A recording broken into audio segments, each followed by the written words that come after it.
Well, hello, everyone. Thank you so much for joining me. Really do appreciate your time. Tonight, we are talking about the case of Jack and Lilly Sullivan, who vanished from their Pictou County, Nova Scotia home. We are covering part 4 of the Daniel Martell interview, the stepdad of Jack and Lilly Sullivan. After sitting through hours of explanations, excuses, corrections, side stories, and strange answers, and the never ending attempt for Daniel to look like the hero of the story, the interview did not clean things up. It has only made it worse. And in part 4 tonight, this is the doozy where Daniel gets really, really messy with this timeline. And we are going to go over that on the other side of this. I've walked through storms in scars and grace, smile through pain with a painted face. Sing it with me. They called me too loud, too much, too strong, but honey, that's the reason I belong. Every scar's a scripture, every tear's a hymn. I found my worth where the light grew dim. They tried to break me, but here's a twist. I turned my pain into a clenched fist. I'm an unbreakable woman, born of fire and pearl. I shine like grace in a reckless world. You can test my faith, you can shake my pain, but I'll rise again. Just watch me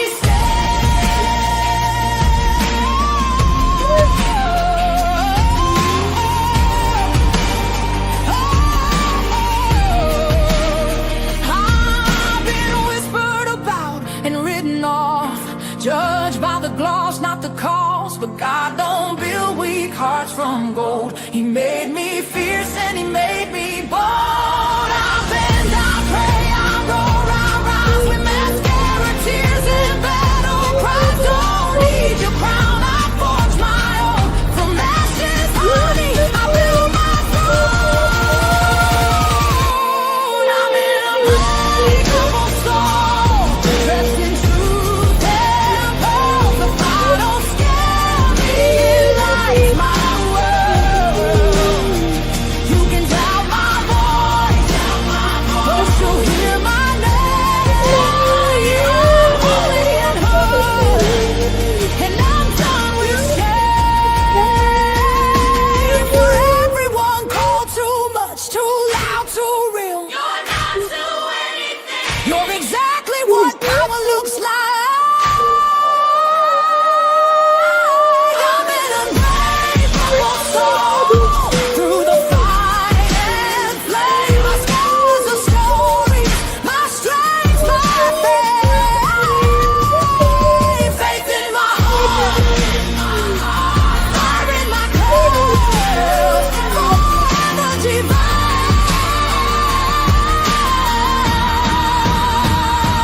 Clutch them pearls. Love it, chickens.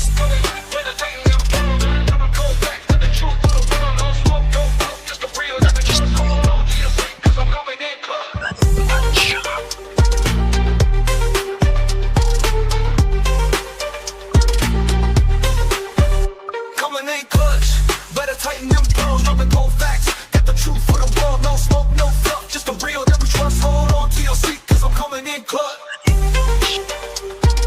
Thank you so much, Angel Kisses. Much love to you, my dear. Thank you, nurse. Appreciate you, my love.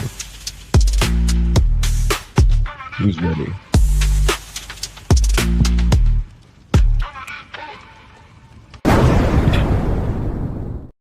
Coming in clutch, better tighten them pearls, dropping cold facts. Got the truth for the world, no smoke, no fluff. Just the real that we trust, hold on to your seat, cause I'm coming in clutch.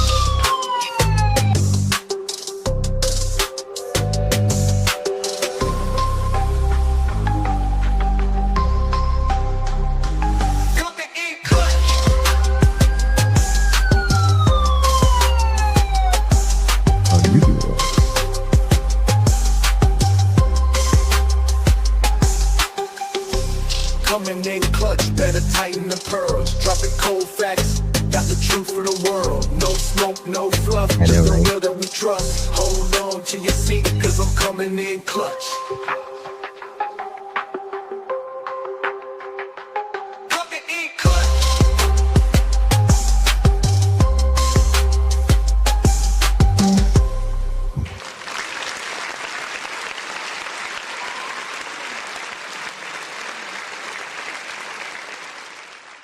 Welcome and thank you.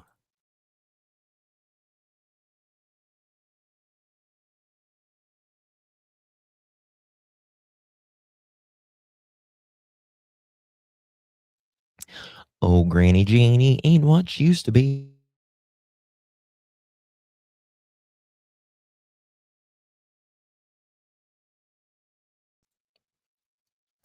Well, hello, hello, hello. How is everybody doing? Good to see you all. Thank you all so much for joining me. Really do appreciate your time. You could have chosen to be anywhere on YouTube. You have a lot of options, anywhere on the internet, anywhere in thy world, and you chose to be right here. And your time is very valuable, and I do appreciate you spending some time with me. Today is May 13th, 2026. It is currently 8:22 p.m. on the east coast of the United States. Bonjour.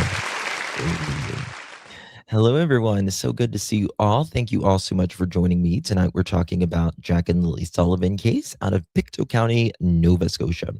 Jack and Lilly has been missing since May 2nd, 2025. We just reached a year on these darling little babies. And I believe the RCMP is closer than ever before.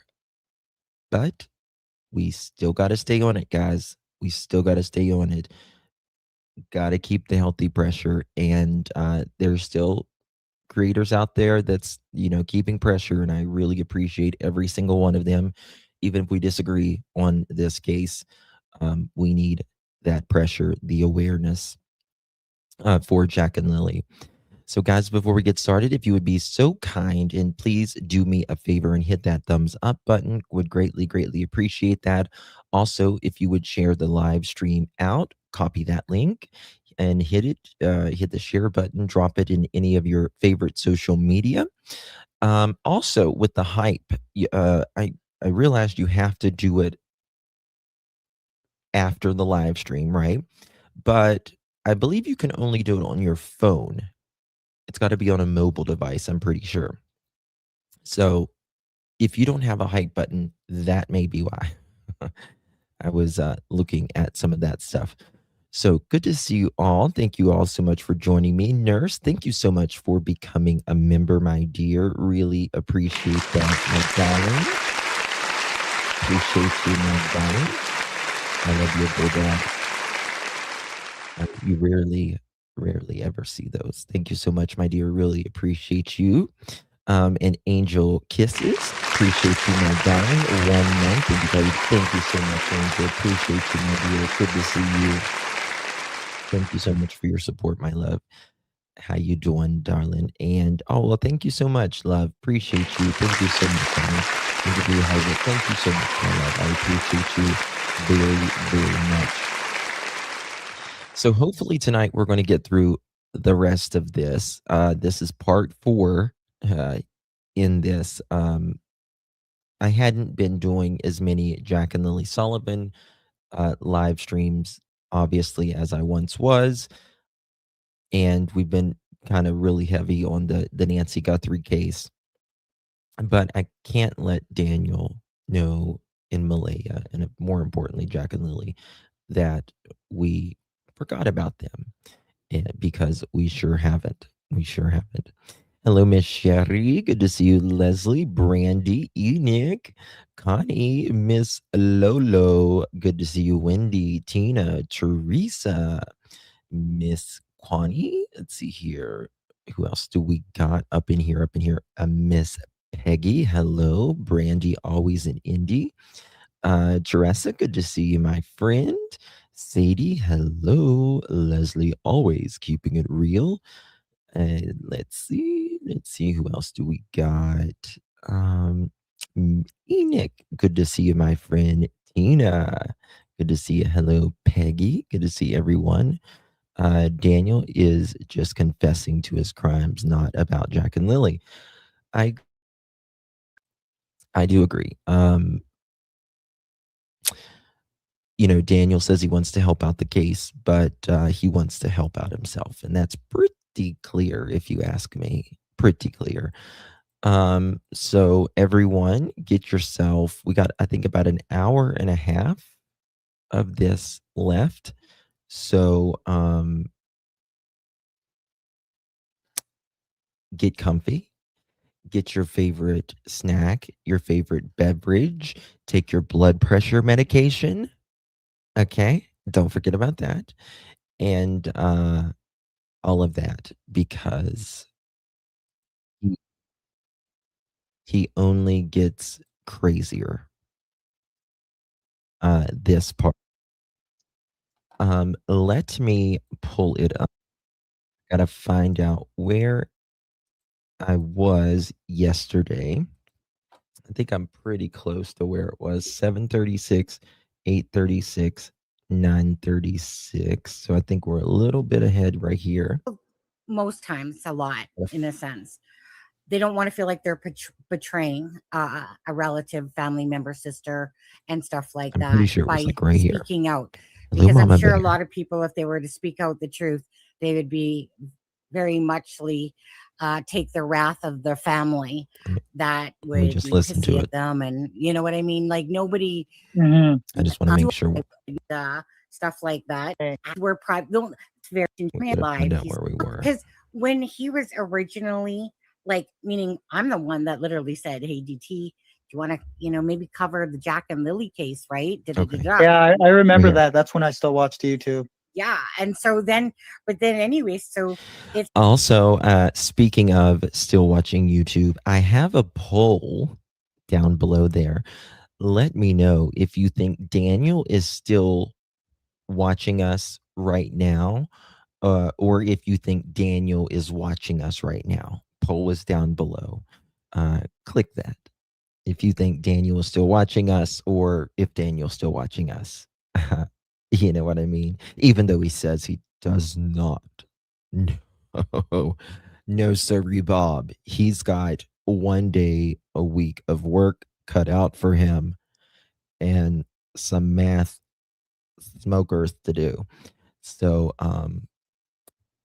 you know, that's all I'll say about that. Hello, Miss Susie Q. How are you? it's kind of like, so I had to literally scroll all the way back up, and there was about, I don't know, 6 or 7 clips, or I think it was, that I had said. Now, what I was doing with at the time, and even though I had apologized to Haley because, I mean, I did what I did.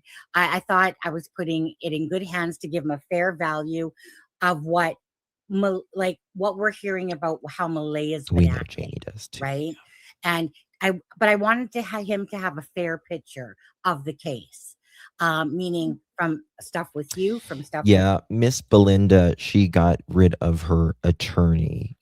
She got rid of her attorney today, by the way.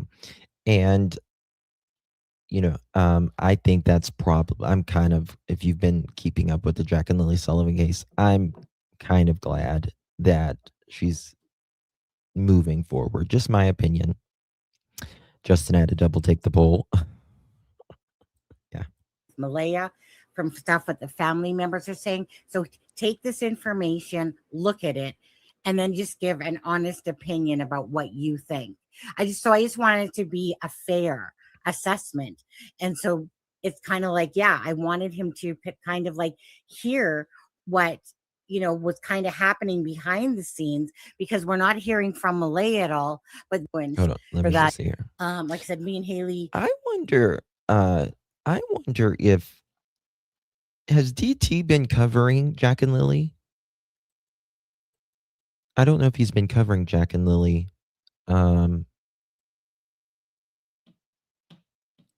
Lately, DT.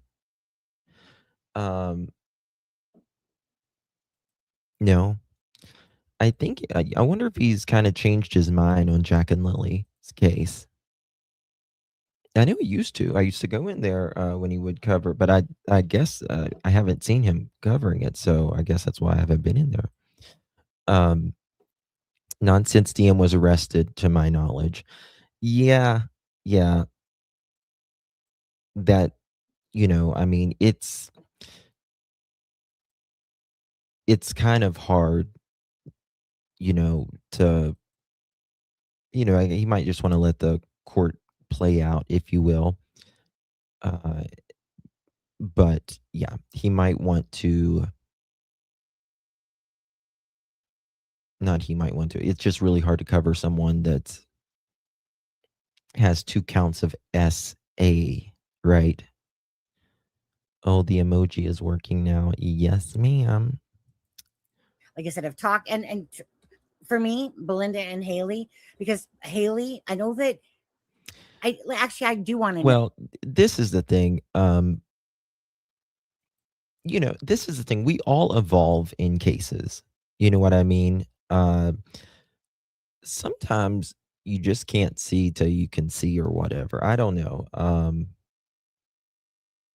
So we all evolve in cases. No. Because So does the police. you said that those were Haley's car keys. On that, remember the picture that I thought was like a phone, and you said it was some sort of lighter or something? Yeah, that was the Then there was inside heat. internals of an electric plasma lighter.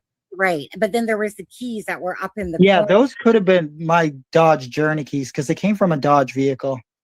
Well, because I was gonna say, I was like, I think Haley would know if those were her keys. Okay, this is exactly where we left off yesterday, speaking about the Dodge Journey keys. And I am of the firm belief that 1,000%, I believe the neighbors did not want to be any part of this at all. Miss Dolores, I finally recovered from the flu. Thank God. Thank God. Yes, Belinda got Darla. Yeah, she's looking for a new attorney. Yeah. Yeah. The keys were muddy. It's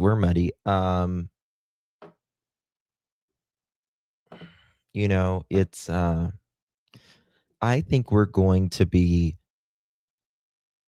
shocked, but not shocked whenever charges come down in Jack and Lily's case, because I firmly believe that they will. I think we're going to be not as shocked about the night it happened, but I think we are going to be shocked about excuse me, about how deep the abuse was, in my opinion. I think we're just not going to even, I don't think we even comprehend how much the abuse was with Jack and Lily. Hey, Gypsy, good to see you. Robini, Nurse, Connie, Green Eyes. That's why I'm so passionate. Yeah. Yeah. Susie Q. Yeah, I think we're going to not be. I think we might be somewhat shocked about what brought it on, but I think it's was financial. I think probably the kids were not going to bed that night. Malaya says they were hyper, and I think there was fighting going on, and someone snapped, or they may have given him something.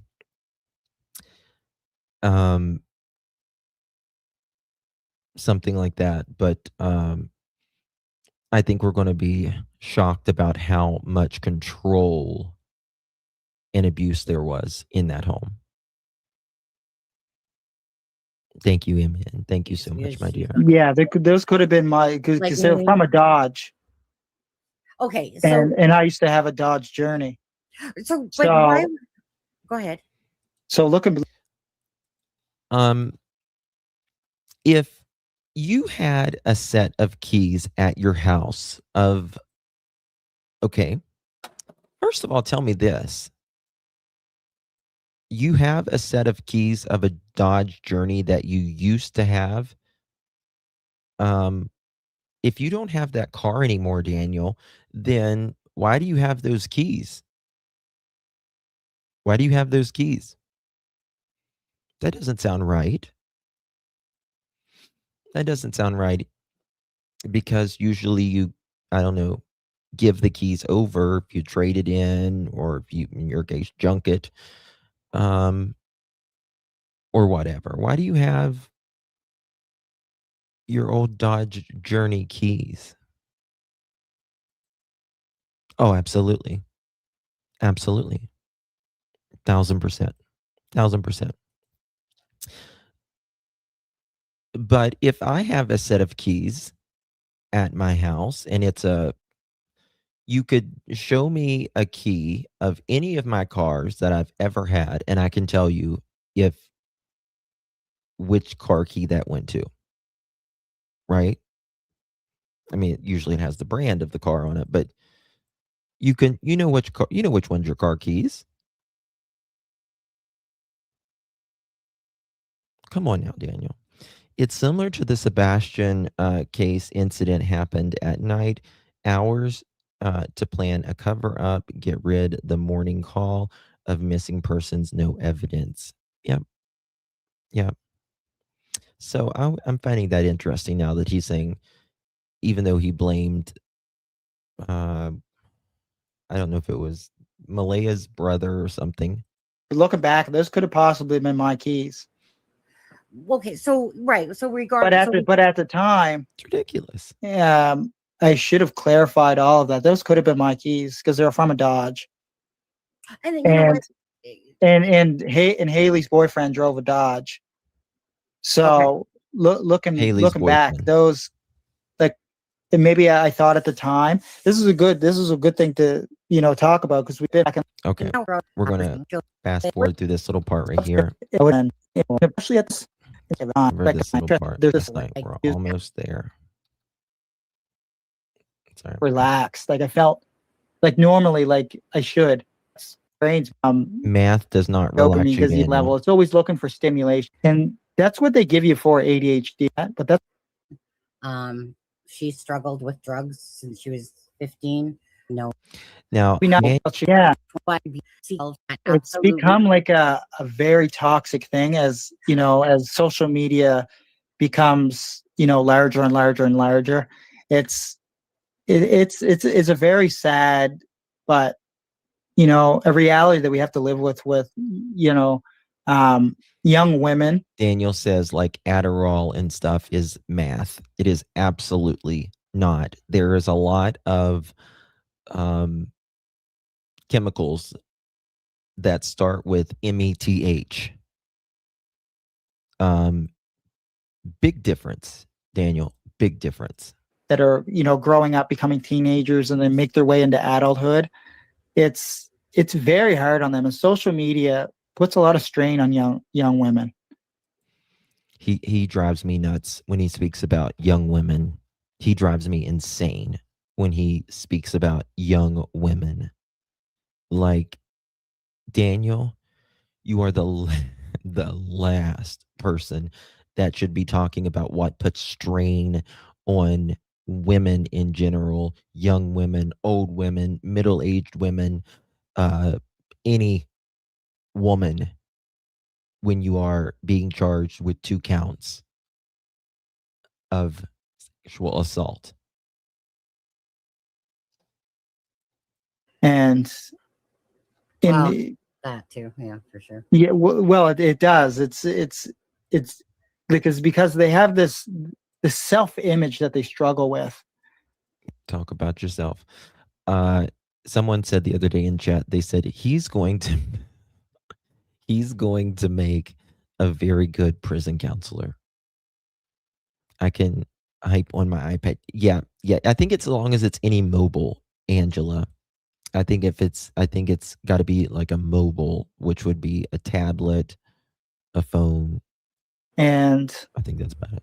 when they see all their friends on there, or they see, we'll good to just see say you they see again. Instagram models, or, this is the way women should look. And it's like a lot of young women struggle with that. And she may have had an aspect of struggling with that as well. Oh, for sure. Wait, and I agree. And I'm like, wait, but why? I said with Meadow every morning, I'm not unaware we're Okay, going to here we go. school. I was unaware. Listen to this. Why not wake up Malaya? I was unaware. She says, if you thought the children were going to school. Okay. I lay in bed with Meadow every morning. I'm not unaware of the time, right? All I know is that the light was coming through the curtains, right? I wasn't aware of what time it actually was, because I don't look. Well, again, he says that he lays with Meadow every morning. Again, you're not going to wake a sleeping baby, take him out of the crib, and just put him in your bed just because you lay with the baby. That doesn't make sense. And since Meadow was in your bed, if that is a routine that Meadow lays with you every morning, and Malaya's not out of the bed, but Meadow is beside of you, and the routine is not going on, you're going to ask the question, what's the time? Or what's going on, Malaya? Is what you're going to do. You're not going to just say, I don't know the time. I don't know this. I don't know that. Malaya says the baby woke up because Jack and Lily were obviously awake. They would have had to been awake, loud and playing, if it woke up the baby. Look at my phone. It was a normal day for me. No, it wasn't. And I always lay in bed with our daughter, and nothing seemed out of the ordinary with that day. Lily came in. I said, shh. Like, I didn't know when Malaya was going to get up. She usually got up with the kids. Well, that's exactly right. That's exactly what I'm saying. If she usually got up with the kids, and you guys have this routine, she's up with the kids, you're laying in bed with Meadow, but she's not up with the kids, and you're laying in bed with Meadow, and Malaya is still beside of you, that's going to either make you look at the clock or look at your girlfriend. Either way. But it's so interesting that they say all of these things aligned in place that morning, right? They just happened to not go to school that morning because they was sick, but they went outside and got lost, right? But not only Daniel was dozing in and out of sleep at the perfect time, but Malaya was dozing in and out of sleep at the perfect time. And also, Janie was dozing in and out of sleep at the perfect time. But Daniel says he sees Lily, doesn't see Jack, but hears Jack, right? But he knows Malaya is up at these certain times, and Meadow is laying in the bed with Daniel, even though they have this routine, but it didn't happen that morning. Malaya got up, just Meadow in the bed. It's ordinary. It's ordinary. But you see, Daniel, it's not ordinary, because if the baby is in your bed and Malaya's still in your bed and she's not getting the kids ready, that's not ordinary. I bet you most of us do pretty much the same thing every single morning, right? We have our routine. We have our routine at night. Very similar things we do every single day. And if that's not going on, someone else isn't doing with your routine in your house, you start asking questions. Susie Q, good to see you. I just watched a YouTube video before this that explained that when someone lies, they end the sentence, yes, absolutely, like a question, because they want you to believe them. He does this. Absolutely. Absolutely. Now, I will say it doesn't always mean it's a lie, but it is a way to convince. It's a more of a way to convince. Like I will say things like right, uh, you know what I mean? You guys, right? Like I'll say something like that.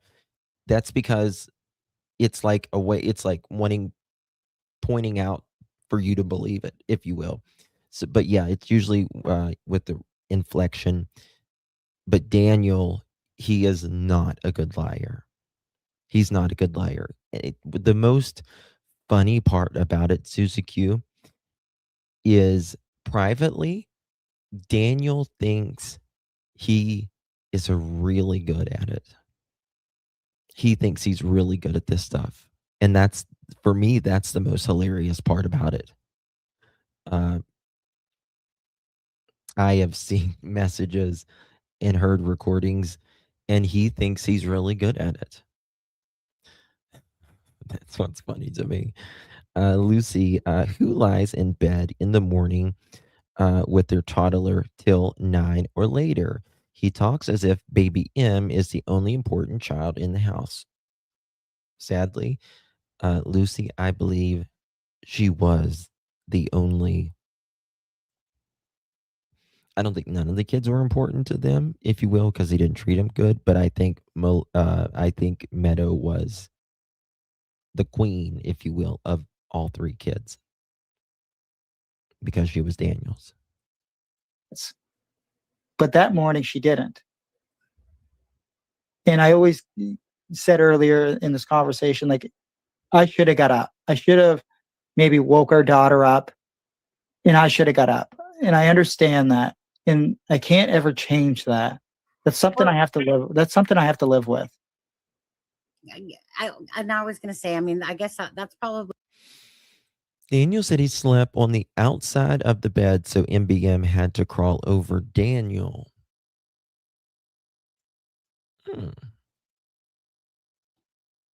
I guess a little bit of a hard one to answer. Like Malaya put you asleep the entire time, like in her own words, in her document. Yeah, I know, and that's she like, and she's not covering for me. In that instance, she's telling the truth. You see what he does there. Malaya, Sonny says, Malaya put you asleep at, almost the whole time. And he's like, that's pretty much true. But she isn't covering for me. An innocent person would never say that. They would never say that. They'd be like, yeah, she's right. She's right. He just shows it. But she's not covering for me. Well, nobody said she was covering for you. She just said, Malaya put you asleep. But here's the thing, Mr. Martell. You say you wasn't even remotely asleep. So how does that work? Wondering or inquiring minds would like to know, right? Inquiring minds would like to know. Okay, that makes me interested. 1 second here. I just thought of something. Let me find this. Just remember that in a second. Daniel, you should, yeah, exactly. Remember Daniel saying that he was asleep. But you did see Lily come in a couple times. Yeah, said, Lily did come in 2 times. Yeah. Yeah. She's not lying for me, but yeah, Lily did. I woke up 2 times when Lily came in. Right. And then he knows. He says Malaya was on her phone. Well, you had to be awake for that. But- and I said, shh, shh. Like, but I don't remember because I was the way that I'm laying in the bed, right? I'm closest to the door, and Meadow's in between us. So, like, I didn't roll back over. I was literally But I thought you said Meadow was laying on, I can't remember if it was his arm or Malaya's arm. But MBM said Daniel was sleeping the whole time. Inner chat with Sunny. Yes. And that's exactly right. In the Daniel in the documents says he is awake and Malaya is asleep. Malaya says in the documents that she was awake and Daniel was asleep. He also said Malaya used his phone to text to school. 1,000%. 1,000%. at that point. I think I'm trying to remember back if Meadow was laying on my arm or not. I don't remember. I know that you said that. It's the little things like that are hard to recall having a conversation after a year. No, it's not. No, it's not. No, it's not. Anything that, especially like if you've ever been wake up to like bad news, like instantly, it stains your brain. It sticks in your brain. You will never get rid of that trauma. Oh, they are unraveling like a mofo. Justin, it was Malaya's right arm that Meadow was on. And that's I remember like saying, I can't remember if it was Malaya's or Daniel's. But this is the thing, his lies are unraveling. It should not be hard to remember. I have the memory of a goldfish, guys. Of a goldfish. Seriously, like I remember nothing. Right? But my trauma, I remember. Right? Anything that is traumatic, I remember.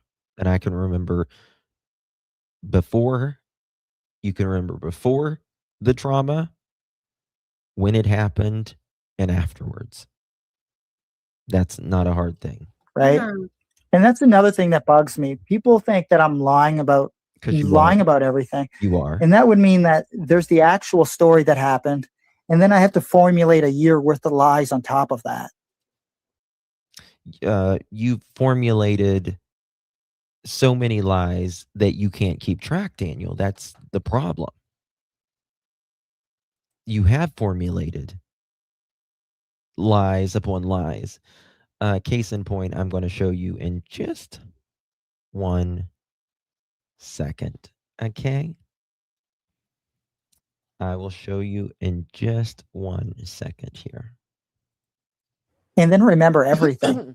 Well, you don't. You know how hard that would be on the brain? That would drive someone insane. Well, I know. And that's why usually people that when they commit a crime, eventually they give in because eventually they give in.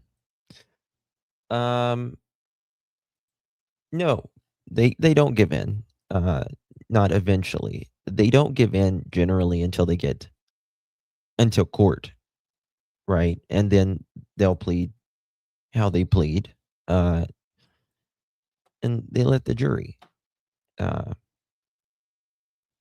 Because the mind just self-destructs, like it can't take it anymore. And that's, psychopaths can get away with that because they don't have empathy. They don't have any of this guilt. Do you remember last night me showing you Daniel's ex, of where Daniel said that he believes he's a psychopath? He believes he's a psychopath. He told his girlfriend, hey, Mohawk, Wendy, Ariel,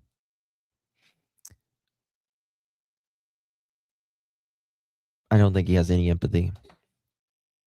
I'm going to show you. Let me find. I'll show it to you in just a second. But he says his girlfriend says he brags about him being a psychopath. I don't believe he does.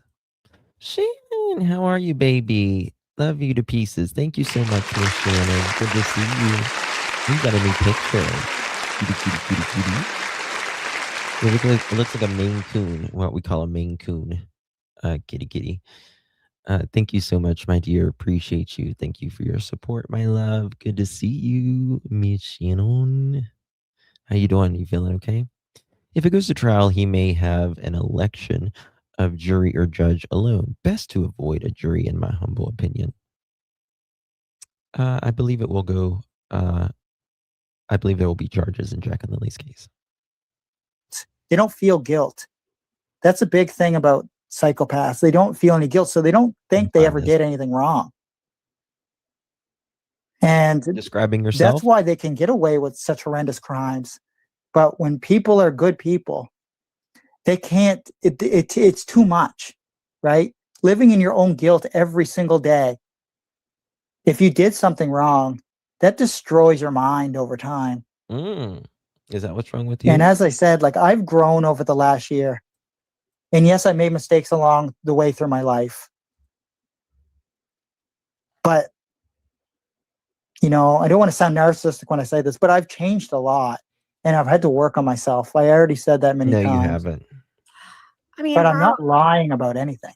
You well, see, absolutely that was are. the thing that I struggled with a lot, is because you kept saying, you know, to Charmaine at the very start, you kept saying, you know, I'm like, I always tell the truth, you know, I don't lie. But then all these inconsistencies kept happening. They don't like, care. Literally, Listen, they don't care. If you are truthful, you are not there to prove how innocent you are, how innocent you look, how much you have changed. People who have changed don't need to say, I have changed. Actions always speak louder than words. And you can see through actions if you have changed. And that is not you, Daniel. The only thing that has changed with you is your stories, your continual lies. Hey, Clapping Seal, good to see you. Sarah, good to see you. Oh, thank you, Brandy. Thank you, darling. So cute. Thank you so very, very much. Really do appreciate that, my dear. Thank you so much for your support. I truly, truly do appreciate that. Very sweet of you. I'm trying to find something. Okay.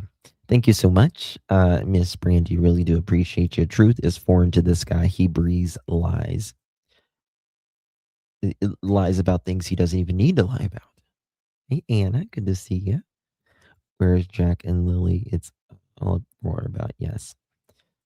And justice for Jack and Lily. It cannot come soon enough. Daniel, we're not forgetting about you, boo-boo. Screenshot.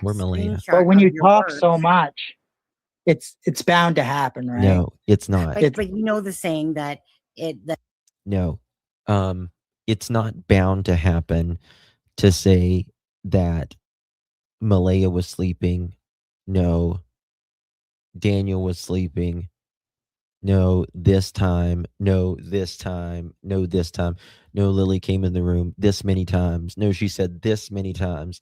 No, I said after, almost a year, I told her to be quiet, and I went, shh, and she said something about dad or whatever. No, you don't lie about the blanket. I said a pink blanket. You don't lie about a pink blanket to the news and then weeks later say, oh, yeah, it is. You don't lie about the footprint. Then telling the truth. I could go on. But how many people in missing persons case talk as much as I do? We're in a lot of people. And this is the thing. I've never seen Beth Halloway, she's talked for 20 years. Never seen her story change like that. Never seen inconsistencies with her story. Why? Because she was a billion, had nothing to do with it. Never seen an inconsistency in Brandy Neal's Vaughn's case, Michael Vaughn's parents.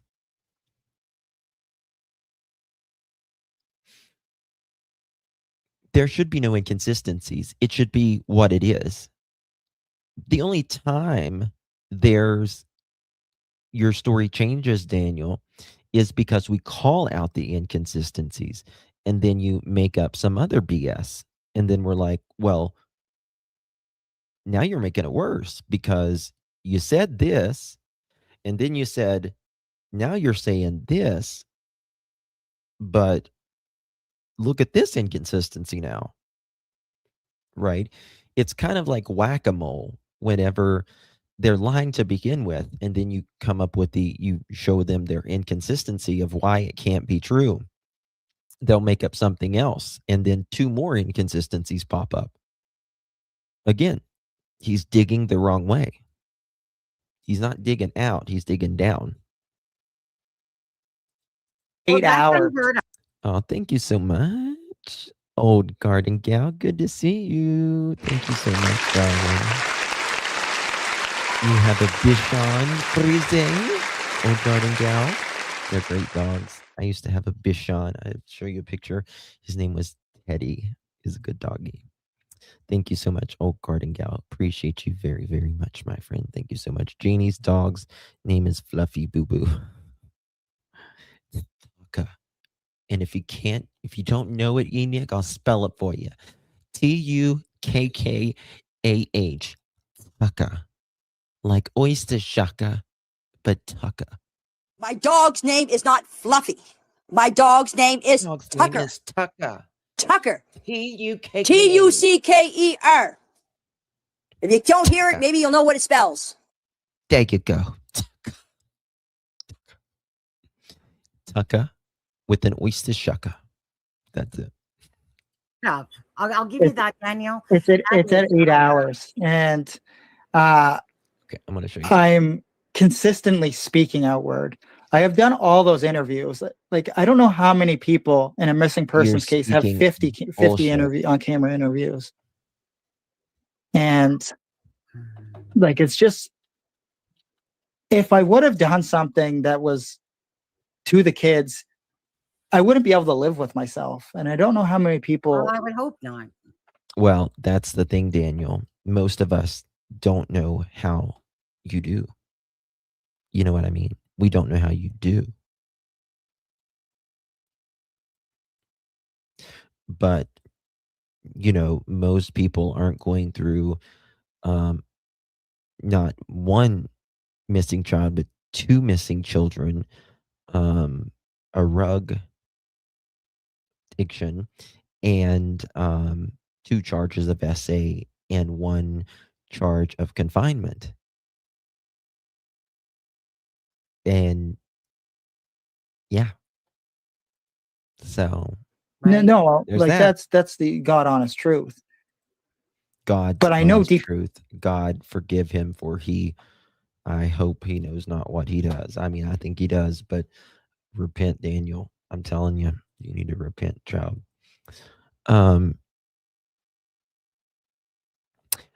Thank you, Tina. Thank you, darling. Appreciate you. Within the last year, I think Daniel has told the truth twice. Correct me if I'm wrong. And I'm assuming the 2 times would be that he has 2 stepchildren. That would be the only times. I don't know what the 2 times are. I'm sure he has said it twice, but that's the only thing I could come up with. He just doesn't tell the truth about anything. About anything. That's really the problem. You know what I mean? Okay, let me see here.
Okay, now we got it.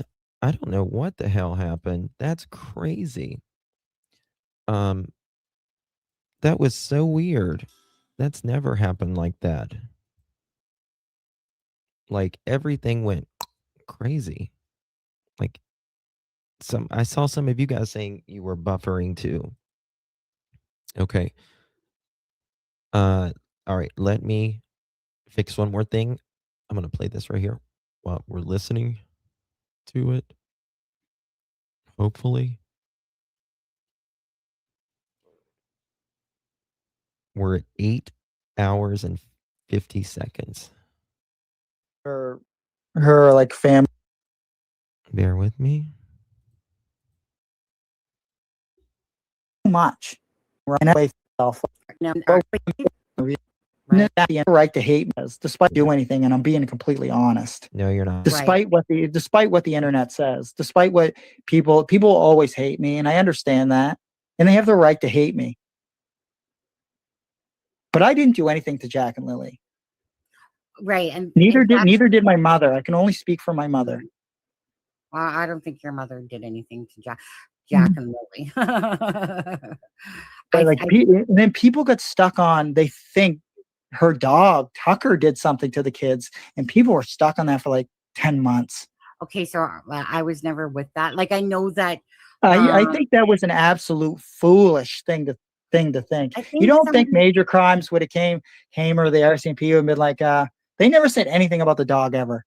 All they said is when we search the property, you can't have the dog in the RV, right? How does and he Mom know? said, God, I'll take. How does he know Janie didn't do anything? How can he speak for Janie whenever he says? How does he speak for Janie whenever he says he knows Janie didn't do anything? You were in sleep, Daniel. You were asleep, Daniel.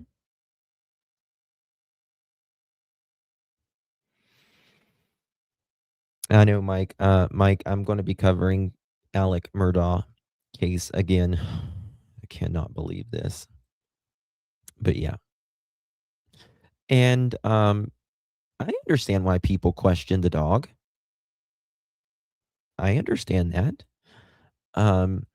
Particularly if there was two dogs, actually. Particularly if there were two dogs. Because if there were two dogs, sometimes dogs have a pack mentality, right? And if one starts attacking, many times another dog will start attacking. Now, I don't think that happened by any stretch of the imaginations, but I understand why people question it. But how can he speak for Janie whenever he says he was asleep? Just a question, Daniel. Just wait a second. I'm going to take the dog out. Like, I don't want you harming the dog. Like, I'm going to, how many, police things you see or law enforcement things you see where they get attacked by dogs and then they're forced to, euthanize the animal. My mom never would ever. I don't think any pet owner would want that. Well, but that's an unfortunate aspect with. You're talking about a dog being euthanized? Well, listen, if a dog kills a child, or in this case, children, they need to be euthanized. You fucking right, they need to be euthanized. If that was the case. You damn right. Down you go. There's no, in my opinion, anything that needs to be euthanized, but that's a whole different story. When a dog is in an enclosed area, you want to take the dog out so they can freely search, right? Because the dog was under so much stress, hundreds of people, helicopters going over, drones, people yelling. Shut the entire fuck up about Tucker being stressed. Shut up. Nobody cares. You know what we care about is Jack and Lilly being stressed. Maybe Tucker's stressed because he lives in that camper that you don't provide your mom anything better, and you let her shit in a bucket and it's like a damn Dutch oven with a chimney hanging out of it while she fucking chain smokes. How about that? Daniel, shut up. And screaming. The dog doesn't know what's going on. And it's a hard thing for people to fathom that aren't pet owners. But mom just wanted to take her dog out, and then they could search as many times as they want. And they did search. No, you're a lying sack of shit about that. I believe Belinda any day over you. I don't know how many times, like 3 or 4 times. They searched every property. I would be stressed too if I lived in a fucking Dutch oven with Janie and a head next door. Property around here. They searched all my family's properties. And they did everything as thoroughly as possible. Well, I was gonna say, because like that, but that was one of the big things, Daniel, is that like Belinda said when she was there, that I think your mom was like crying like uncontrollably type of thing. Was that it? I think Justin was on Monday, but that your mom, and she said like the lady police officer or something said like that like, it's okay, mom, they just want to check your trailer. So I think that because that was information that was kind of comes out. Again, it's a very emotional and stressful situation, and nobody knows how to handle every situation properly, right? But mom has only had that dog. I mean, mom had that dog for 5 or 5.5 years now, and she never swapped out her dog like other people say. It wasn't 2 dogs. I just wish people wouldn't fall into those traps. Yeah, I know that that was definitely on some people's mind about, like, wait, like that little dog isn't the dog that we heard. It was like, and I know Belinda said this, it was like she said she never saw the dog, but it was like a wolf, like a deeper dog. Yeah, it's Tucker's like 30 or 40 pounds, and he has like quite a big bark for his size of dog. You wouldn't expect. This is my question right here. I asked him, how can he not know when he was not asleep by any means, he says, and knows certain the times for Malaya, but not himself? Sonny was kind of behind here, but he says he knows Malaya made phone calls at 8 o'clock and she was up at 6:15, and he knows she was asleep, but he wasn't asleep, but he was also asleep. But that's mom's dog. There was no swapping of dogs. That's been mom's dog for like 5 or 5.5 years. She never ever swapped out the dog, and that was the only dog that's been on the property for that amount of time. The only dog that's been on the property. Yeah. And because again, I mean, I know that there was this whole thing. I mean, as for a dog doing anything to the children, that's just, to me, like for actually a dog to attack Jack and Lilly and like rip them to shreds and stuff like that. That would have provided evidence. Obviously, there would have been a lot of evidence all over the place, right? Yes. So that would have been the first thing that would have been like, why is there blood on the ground? This doesn't seem like a right thing. We better investigate that. Well, you're right. You're right. You would think that it would provide a lot of evidence.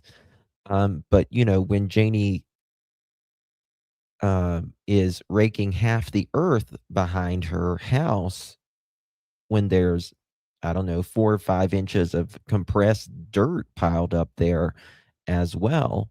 And it's interesting how there's a footprint planted there as well. Again, I don't think the dog did it by any means, but that's exactly right. Nurse, exactly. Abso-freaking-lutely. Thank you so much, Tina. I don't know if you heard me earlier with that when my internet cut out. Thank you so very much, my dear. What was the 2 times Daniel told the truth? I was just curious about that. She only had the dog. Then he says 5 or 6 years. Yeah. This, like, it leaves the mind to fall into traps. And if, in this case, a lot of people have fallen for traps or misconceptions on situations or actions that were that were done during the search and during the case. One of the things, Daniel, that I want to go back to, because I think I read you it, but I don't know that you actually answered it. Yep. And it's only because I saw the comment again, but then I'm thinking, did actually Daniel answer this? But it was the question about Lindsay, remember the reporter, Yeah. about you, that you said that she was gonna blame this all on me. Yeah. Did you ever say, like, I just don't recall, but did you ever say what you meant by that? Like, why would like, did you actually believe that you said those words? I believe that in person, I believe that, they may not be saying that to major crimes, because I don't get that perspective from them, but I still think Hold to on. this day, I believe that. Why? I just don't recall, but did you all on me? Yeah. Did you ever say, like, I just don't recall, but this Hold on. all on me? Daniel Right. answered this, but it was the question about Lindsay, remember the reporter, Yeah. about you, that you Yes. said that Okay. she was This gonna, was my question. I asked in the chat, and Charmaine kindly sent this to Sunny, and the question was, Daniel, why did you Daniel, say to the interviewer that Malaya was going to blame everything on you right after she left? Okay? Why? Let me, and again, yeah. And again, he did not answer the question. He did not answer the question, and this is why the mother will not interview with me. blame this all on me. Yeah. Did you ever say, like, I just don't recall, but did you ever say what you meant? This is by the that? second time she Like, asked him. why would like? And I'm going to show you did something. you actually believe that you said those words? I believe that in person, I believe that, they may not be saying that to major crimes, because I don't get that perspective from them, but I still think to this day that Malaya, Cheryl, and Cindy and them, they're telling shenanigans that I'm involved, and that's why, Okay. that's why Shenanigans talks the way she does, and that's the way. Okay. The question was, Daniel, did you say you were that Malaya was going to blame everything on you? Not anything to do with Shenanigans. Shenanigans was not even in this at the time. So why are you talking about Shenanigans? The only Shenanigans you're talking about is the Shenanigans you're about everything. Shenanigans about everything. It's your Shenanigans, not the channel. Just Shenanigans. Listen, I just kind of that get that, person. I believe that, they may not be saying that to major crimes, because I don't get that perspective from them. And again, but I still think to this day that Malaya, Cheryl, and Cindy and them, they're telling shenanigans that I'm involved, and that's why, Okay. that's why Shenanigans. Again, it's what you told the reporter. What you told the fucking reporter, Daniel. And again, he's talking about major crimes and a YouTuber. Yes. To you, Mr. Martell. Mr. Martell, Mr. Martell. Do I still have that? And it To was Mr. Proudfoot, to Mr. Proudfoot, to Mr. Proudfoot. Yes, Mr. ma'am. Proudfoot, what happened? Daniel, if you come up here, you're going to see Justin Grace is what you're going to see, ma'am. Okay. That's what you're going to see.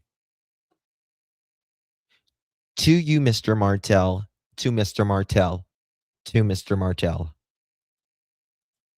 talks the way she does, and that's the way, you know, she Yeah. blames me for it. That would be the only, because if Malay and Cheryl and all them said that we don't think Daniel has anything to do with it, she wouldn't be riding that train of Daniel's guilty, right? That, you know, that makes sense. So again, for me personally, I have not watched any of Shenanigans' lives at all. I have no clue what she has been saying. I heard about some sort of sleepover, you know, whatever the up with that. I think that's where the And respectfully, I say this, but like, they let him get away with this. And they probably let him get away with this because he'll leave. But again, he didn't even begin to answer the question. He didn't even begin to answer it. He said nothing about himself. The question was, did you say Malaya was going to blame this all on me? Well, he did, folks. He did. I wish I had the podcast, because it's on a podcast of the actual reporter saying it. The reporter also describes her firsthand interaction with Mr. Daniel Martell. In the interview, he was especially preoccupied that Malaya had left him and had gone to stay with her mother.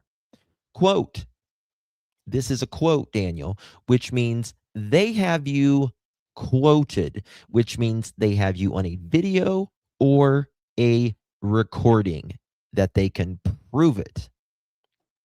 Okay? Quote. This is Daniel being quoted. Daniel Martell, the stepfather of Jack and Lilly Sullivan. Quote, Daniel says, she's going to try to blame everything on me, but she doesn't get in trouble, end quote, he said. The reporter replies, quote, what would be to blame? I asked. At that stage, search and rescue teams were still scouring the woods for Lily and Jack and appeared to have hope the children would be found alive, end quote. Daniel is quoted again after saying she's going to blame everything on me so she doesn't get in trouble. Daniel says, I don't know, end quote, he said. Reporter says, quote, what he said struck me. It continued to perplex me as Greg and I sought answers over the following weeks, gathering information about the neighbors, friends, family members, elected officials, and police. We learn that behind the scenes, people's concerns for the children's welfare had already raised red flags, end quote.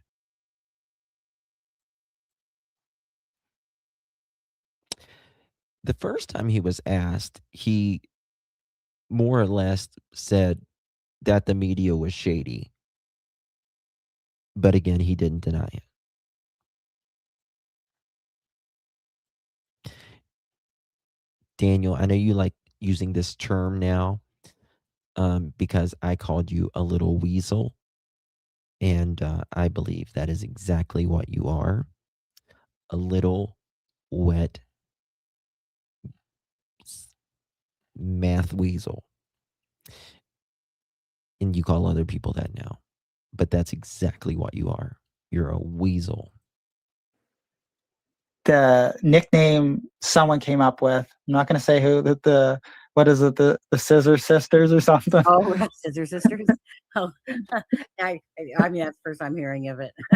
Yeah, that's what a YouTuber calls them, is the Scissor Sisters. Yeah, I just, so that side of it, I don't know honestly anything about. I don't know. No, I got a laugh out of No, that but just in general about what she's Yeah. saying or how much she's been talking to Malaya and stuff like that. well, she or, says that she talks to them and she went out searching with them, and it's right. Okay. yeah. But So the question goes, Daniel, did you say this to the reporter? He goes from talking about major crimes to shenanigans to scissor sisters. I shit you not. You heard it with your own ears, people. Major crimes, shenanigans, scissor sisters. You can't make it up.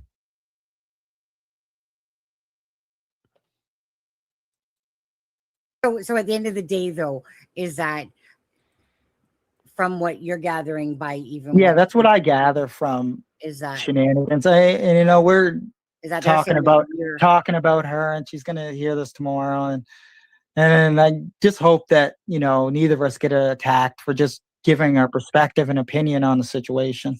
Yeah, I mean, you know, honestly, I'd have to actually give a shit if that was Yeah. the case. I'm not here to sit here and That's what thank you. Oh my god, until around at the end of like about an hour thoughts.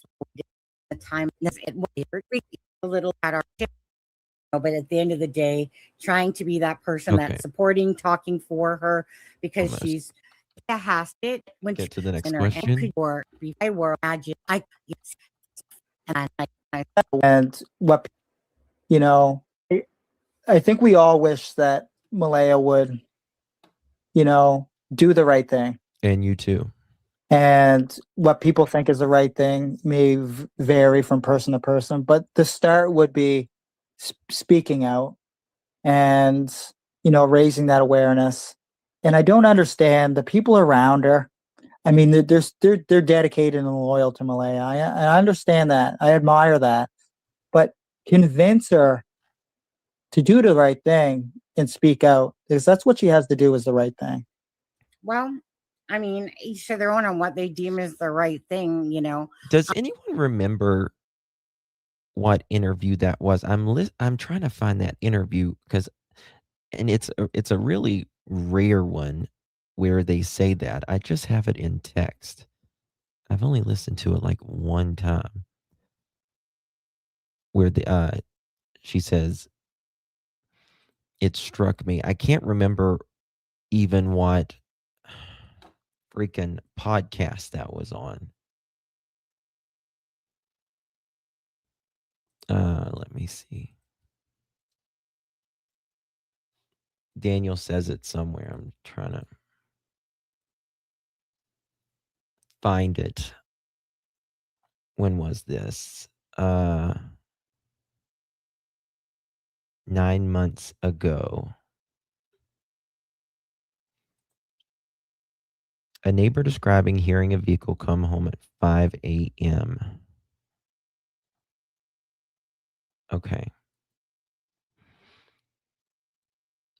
Miss Mama 30, happy birthday to your daughter. Happy birthday, Miss Mama, to your daughter. Happy birthday. Yay. Thank you, Mr. Lawrence. God bless you guys. And thank you, Mr. Lawrence. I appreciate you very much. Thank you for your support, my love. They are Canadian newscasters, a man and a woman. Yes. Yes, yes, yes. I don't remember. Okay. It was Greg. Let me see here. Greg. I wonder if I can find it like this. Okay, let me play this. You know, I know, you know, Daniel. I know that this is like, you know, if I didn't have to get up at 4:30 this morning to go to work. No, it's all right. We can shut it down. I think maybe the true crime community and everyone that has a heart and is thinking of Jack and Lilly, I think I hopefully You they don't can have a take heart. something from this. And you know, no one's going to sleep a little easier tonight, but at least maybe I answered some questions, or maybe some. Daniel, if you say that you or Malaya had no involvement in the disappearance of Jack and Lilly, Excuse me. and there's only a few things that could have happened to Jack and Lilly, it's kind of like, okay, so then what happened to Jack and Lilly, right? Because logically, with the whole taken away, like that doesn't even make sense, though, right? It doesn't. Why would Malaya hide two children? Exactly. She didn't have to. Why would she? He says, I know. she says, why would Malaya hide two children? He says, exactly, except he said this for months on end. Said this for months on end. That people were talking about selling of the children and stuff like that. Yeah. And That was one of my polygraph questions. Did you sell the children? Yeah, you said that. Now, can I Okay, ask? this is really because important what he's about to talk here, because he's about to talk about the new polygraphs that he was given. I heard you on Charmaine's, say, because those are pretty direct questions. Yeah. Now in the documents, obviously we heard about, being truthful, like meaning that the questions you were asked, you say Malaya were being, was the word truthful, Yeah. to those questions. Now you stated that those questions were all about, did you kill Jack and Lilly or something like Yeah. they were all directed towards murder. They were all about the murder and accessory to committing the crime. Yeah. Or Now- accessory to committing murder. And then for the second round of polygraphs that I did, it was, did you lead the kids off the property? Did you take the kids off the property? Did you sell the kids? Or did you have help moving the kids off the property? And did they tell you? That's very interesting, because again, the first set of polygraphs, it was all to do, according to Daniel, for the MURDER of Jack and Lilly. That, in my opinion, tells me that they, in my opinion, knew that they weren't alive, that they, in my opinion, had some knowledge of them not being alive at that time. How would he would not know what the other poly test on the other people? He wouldn't. No, not at all. He would have no idea. Yes, the murder. That's exactly right. Or red rum. We try to say red rum. The red rum of Jack and Lilly. That doesn't that doesn't sound like an accident. So you obviously had to go down. And how long was that polygraph test for you? They usually set aside 3 hours, because they run through everything with you, and they go slow to make sure you understand. They do your test questions to make sure that you're able to take the polygraph. And as always, they usually say to me, because you do have different administrators of the polygraph, I had one different one each time. And they told me, when I did the question right at the start, they left the number 3 out, so it said 1, 2, and there was a blank, and then 4 and 5, and then they get you to lie on the number 3. Is number 3 there? Yes or no? And you say yes. Number 3 is there, and it's not. So they can tell if you're lying or not. And the administrator said to me, he said, Daniel, you have perfect autonomy and anatomy for doing this. It's just like, you couldn't lie on this polygraph even if you wanted to. Even Daniel, you are such a buffoon right here. I can't even tell you. They're not going to say, if they think you couldn't lie, they wouldn't give you a lie detector test.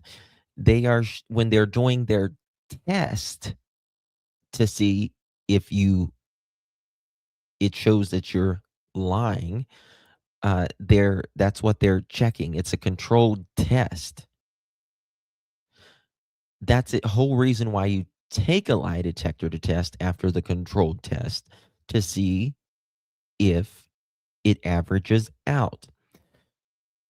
Just like he said the other day, when they went to get his DNA, he said when they got my DNA, they checked off a box that I was completely innocent, had nothing to do with it. And he said for the analysis of the DNA. Well, it was they got his DNA because of the pink blanket that we're aware of. Well, they're not going to check off you're innocent and then send it off to get the test, the results, before they get the results. Like, you've got to actually get the results before they can check off anything. That makes no sense, Daniel. He's so dumb. He's not good at this. Daniel, you couldn't lie, even if you wanted to. Said the biggest, truly the biggest liar that I have ever covered. Ever. By far. By far. Most parents, even if they are sus, they will either not answer it, or they'll be truthful in some things that may not even make them look good. Daniel's not capable of putting any sort of negative name to his to any kind of negative light to his name, because he is, in my opinion, and I know this is used a lot, but he is, in my opinion, a full-blown narcissist. He's not capable. Again, he lies about little things, just the littlest things. So it said 1, 2, and there was a blank, and then 4 and 5, and then they get you to lie on the number 3. Is number 3 there? Yes or no? And you say yes. Number 3 is there, and it's not. So they can tell if you're lying or not. And the administrator said to me, he said, Daniel, you have perfect autonomy and anatomy for doing this. It's just like you couldn't lie on this polygraph even if you wanted to. Even if you tried hard as you couldn't lie. Well, okay, And so they told you then and there that, like, so last time you This is said, very well, I interesting. can't say, because at that point you were just saying, let's just say, like, without saying you passed, I think, like that. Let's just say you did good or whatever it was you said in that one interview the first Wait, guys, they're getting ready to put his hand on Daniel's shoulder. time. And then Hey, Daniel, you know something? Once you're in the clink, you're going to have a lot of men on your shoulders, baby. I can't wait. and the second time you spoke about it during the interview, this time, so did they tell you right then and there, like, did they physically? Actually, you're going to have you're going to have your legs on a lot of men's shoulders. That's what I meant. Sorry. Or actually say that you passed? yeah, afterwards, he put his hand on my shoulder because after the administration of the polygraph, Put your legs on my shoulders. They usually leave the room, right? And they can analyze the data, and then they come back because everything's done electronically, right? And you have to remember too, they're looking for every aspect, watching you on the camera to see if your behaviors change, or your body language. They're doing everything, right? Right. And because these guys are professionals, they know when something's not right or when they lie. I mean, when someone lies or something seems off from your normal characteristics that you displayed during the previous one, or because investigators are always watching in the background on the cameras. And after that, he left the room. He comes back, and they said, like, we had a conversation, and he said to me, he said, something very Daniel, interesting up here. what do you think happened?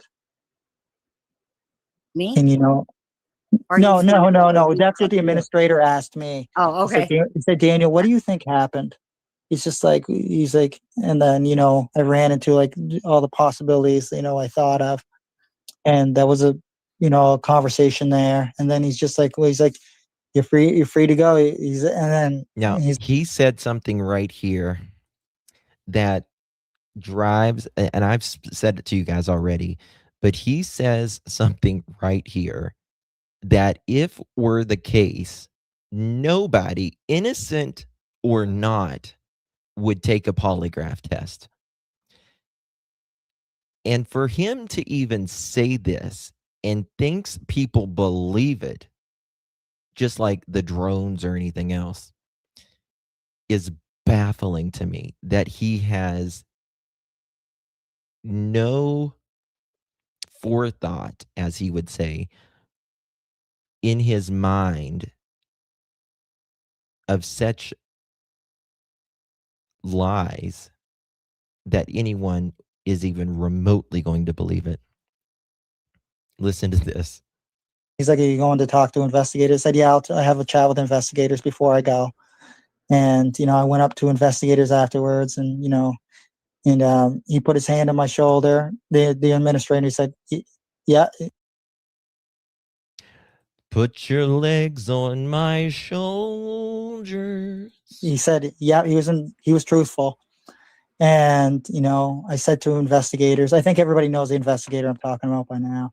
But, and I said, where do we go from here? And they said, Daniel, we'll see, buddy. We'll see. We'll knock on your door at 3 a.m. if we need you. Okay. And, he said to me, Daniel, I don't know at this point. And I take those words as like, I don't know, right? He can't tell me everything. No. So it's like, I have to try to read body language the best I can. And, listen, after getting so much time in with investigators, I try to read them as best I can to gain, knowledge, or because they're analyzing me and I'm analyzing them. Right. At the same time. They're analyzing me and I'm analyzing them. You're doing everything you can, Daniel, to try to get a morsel of what they think. But you see, Daniel, they are trained to not show that. They are absolutely trained to not show you, to give way to their body language or their verbal language, even though you're looking them up and down, sweating bullets.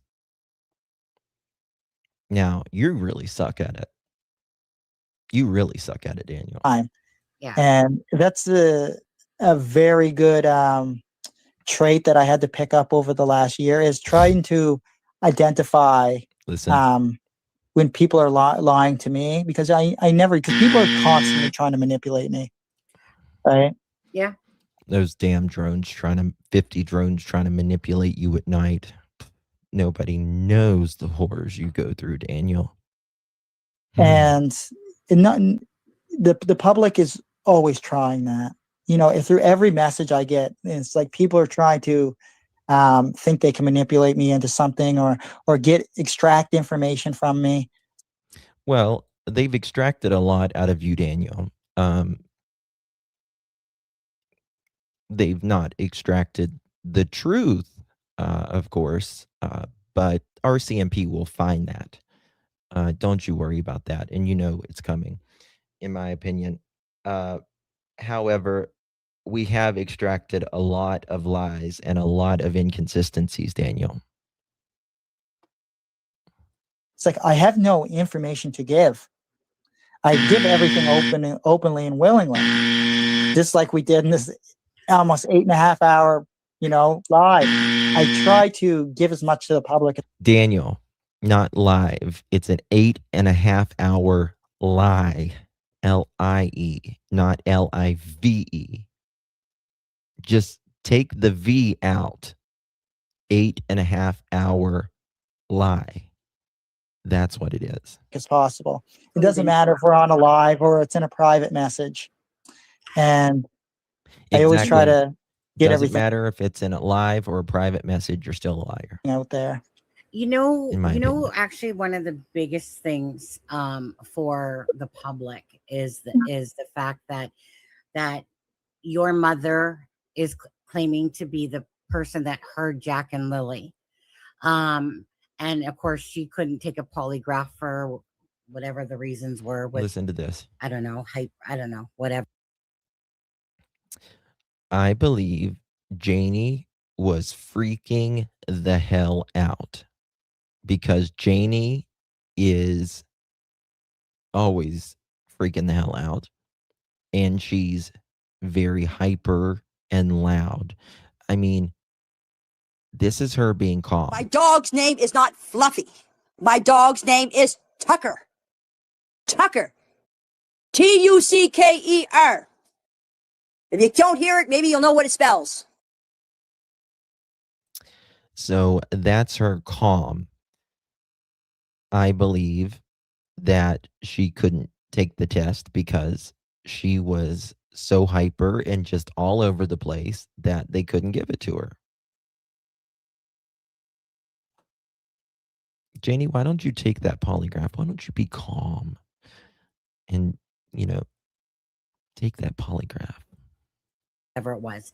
I'm not sure of the actual wording, but that could meaning for the RCMP, for even the public, right? So the last person, and I'm just saying that this is a part that really truly sucks, is because obviously if your mom was the last one to say that, so if she absolutely heard Jack and Lilly that morning, right? That would have been a question on the polygraph test for her. And No, the polygraph she did was the same as my first one. We had the same one about the murder. okay, but the thing is at some point definitely the RCMP would want to know about if this was being truthful or not truthful. Yeah, Because, yeah. meaning the only person I that do is- understand what you're saying. yeah, Yeah. you get what I'm saying. So meaning Yeah. it's just like for the information to do with Jack and Lilly. So meaning if the public had any sort of inkling that was pretty much accurate information, right? Then you could really hone in that timeline that it was truthful, that she heard Jack and Lilly. But because we don't have any verification of that whatsoever, right? With a timeline that, I'm sorry, that pretty much sucks because it just doesn't mesh too well. Just for the information that we have, okay? Yeah, That hour it's different gap. from perspective. I mean, the perspective of investigators, because they have all three perspectives, right? They have me, mom, and Malaya. So it gives they have a much clearer view of the whole morning than what I have, mom has, or Well, but your mom didn't take the polygraph. Malaya as an individual has. Well, that's just it. And Yeah. so yeah, but you understand why it's just like that would have been huge if Yeah.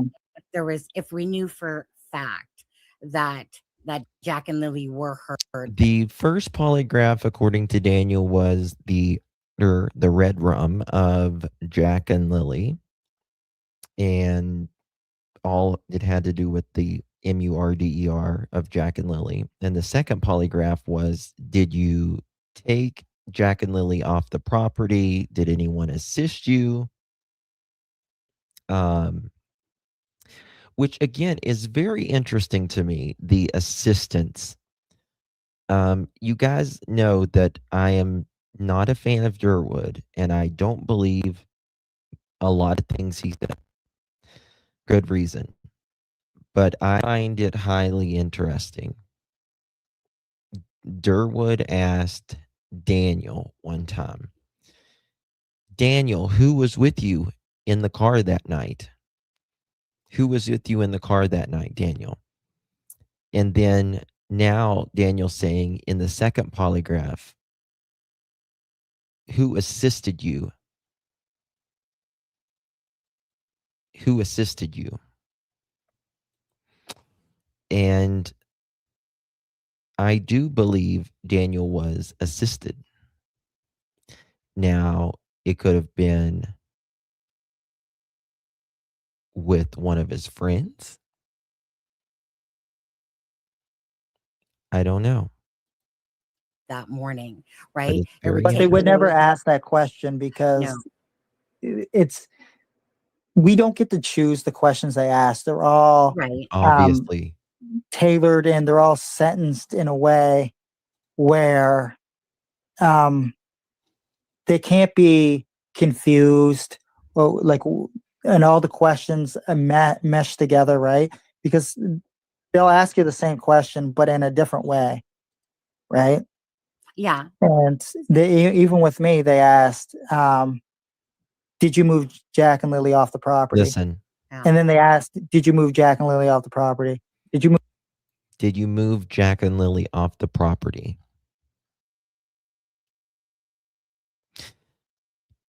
I don't believe they were asking. They might have asked Malaya that, but I don't think they were asking Malaya if she moved Jack and Lily off the property. Maybe if she knew that they were moved off the property, or if she knows what happened to him, or they know where she's at. But it's very interesting, especially after the neighbors come out and two neighbors and says that they heard Daniel on the property that night. Remember, on each side of Daniel's yard, both neighbors hear it.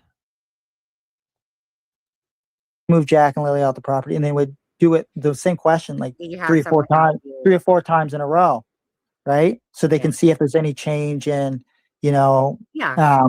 your muscle twitches or your heart rate or the blood flow through your fingers Yeah. or your oxygen levels. They check all that. It's all electronically done. But just- the most stressful thing about that, Sonny, is I don't know if you know this, but when you go in to do a polygraph, it's all voluntary. They close the door and they Here it say is. you're free to leave at any time. Here it is. Yeah. And Obviously. yeah, you're free to leave at any time. And then they give you a consent form. They gave me for the first one, it was you sign the consent form. And if you fail the polygraph, that gives them probable cause to charge you with homicide. Right. And for this, If you fail the polygraph, he says, that gives them probable cause to charge you with homicide if you fail a lie detector test. That is the absolute dumbest thing I have ever heard in my life. There is no way. I don't care if I was 1,000,000,000% innocent. If they could charge me with homicide with this little machine, and by the way, they ask you the same question 3 times, no more than 5 times. Let's say you get a 70 on one, and then you get an 80 on the other, and you get a 70 on the third one, right? And your average would be like 75. It's 3, no more than 5 of the same question, and they average those points out to say whether you pass or you failed. That is the dumbest thing I have ever heard in my life. That they could charge you with probable cause. Hi, RCMP. We're presenting this to the Crown that Daniel failed a polygraph, and this is the probable cause that we have to charge him. What's your proof? Oh, well, we have this electronic box over here that we averaged points out. That's all we have. No, Daniel, they have to prove it. Okay, thank you, Lisa. Linda, I'm sorry. my second polygraph is if I would have failed that, it said, they would give probable cause to charge with homicide plus abduction.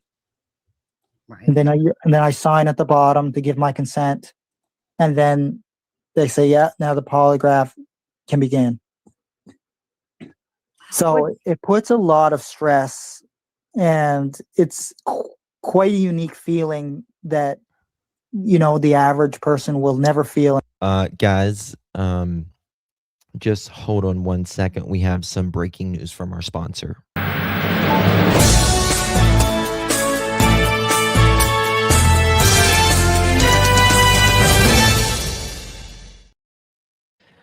Alrighty, we have breaking news from our sponsor today.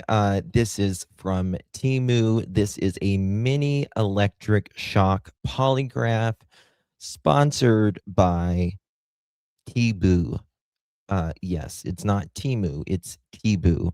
This is our sponsor for today. Daniel says it works great from what I understand.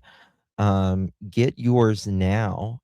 If you buy one right now, you will get the second one for your mother free. Absolutely free. Let's just kind of zoom in a little bit on that 1 second so you guys can see it better. So we can hopefully sell. You can use your code right now. Legs on shoulders, Daniel's legs on shoulders 10. That's Daniel's legs on shoulders 10. Or you can use Oyster Shucka. You can also use the code Tucka 10, Tucka, Tukkah 10, for your buy one, get one free. This is the mini electric shock polygraph by Temu. Yes, it will only take 6 to 12 years for it to arrive. We would like to thank today's sponsor of this mini electric shaka polygraph. And thank you. Back to our regular scheduled programming.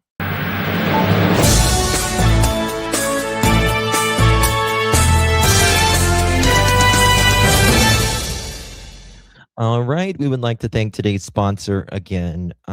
Thank you so much for that. We hope you guys buy that and really like it. I know Daniel loved it. He really looks like Einstein right now with his hair, but regardless, he seemed to like it. All right, moving on. Throw in some foil and you'll have a sale. Listen, Daniel is not allowed to have any more foil. Okay.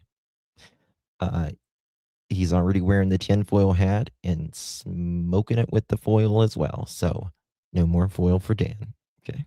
In their life to go through that type of stress level, because it releases so much, chemicals from the brain that you're not used to having, right?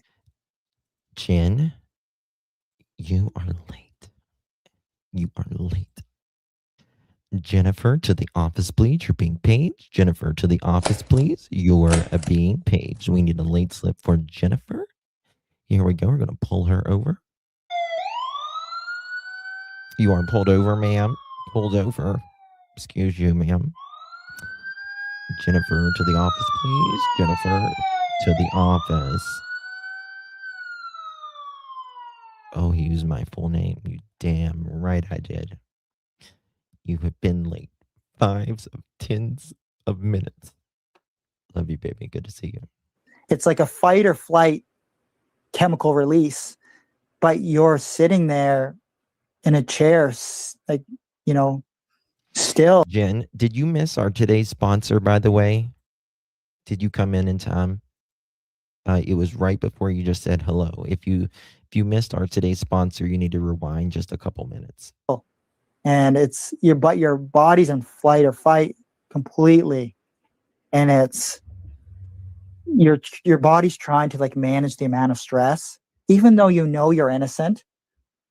it's just like the situation brings out. Remember, Daniel said he was very scared and very shocked, if you will, whenever he was taking the first polygraph. Like And by the way, they make sure you are calm.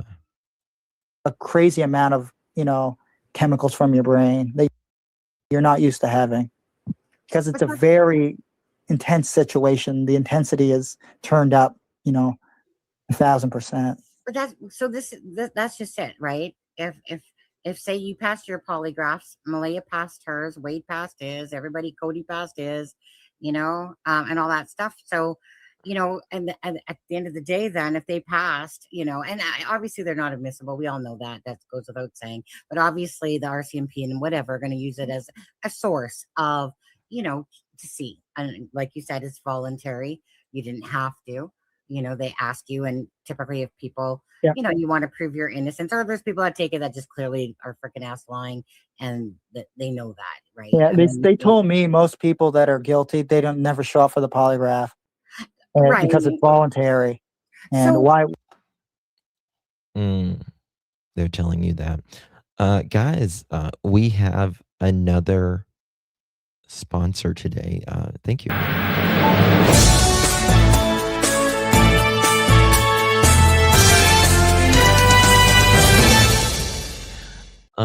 Yes, thank you for the other sponsor. We have Legs on Shoulders. This is the new shampoo. It's the prison shampoo. It's called Legs on Shoulders, not to be confused with Head and Shoulders. Put your legs on my shoulders. Yes, it's called Legs on Shoulders. If you apply the code right now, it is buy one, get one free, and you will save an additional 10% with using code Legs on Shoulders 10. We would like to thank today's sponsor, Legs on Shoulders. Again, not to be confused with Head and Shoulders. Thank you.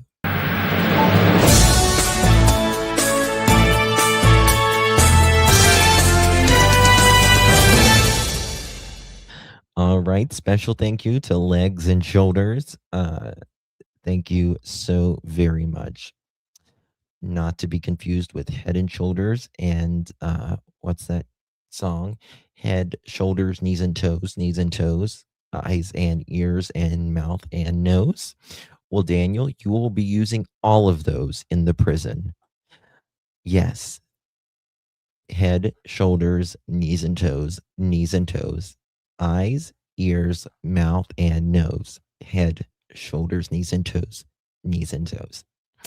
All right, back to our schedule. Why would they want to do something that's voluntary that they don't have to do, right?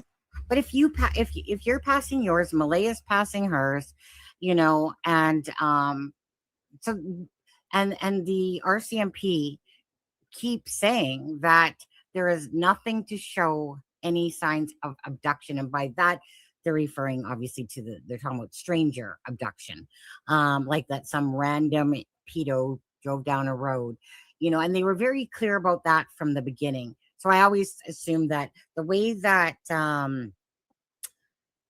he said that in that press conference, it was almost like he was basically looking at them going, look, if we had something to show you, or don't you think basically we'd be going that route, but we don't, that like there's nothing to show. So if you guys are all say passing polygraphs, right? And they don't believe that this is some sort of random stranger abduction of the children, then where that does that means leave us? Like, that's well, let's see what he says. That leaves us with Daniel, Malaya, and Jane T. Janky Janie. It's the biggest, Bullshit. deciding factor in all this. It's just like I don't know, like where after a year where everything's going.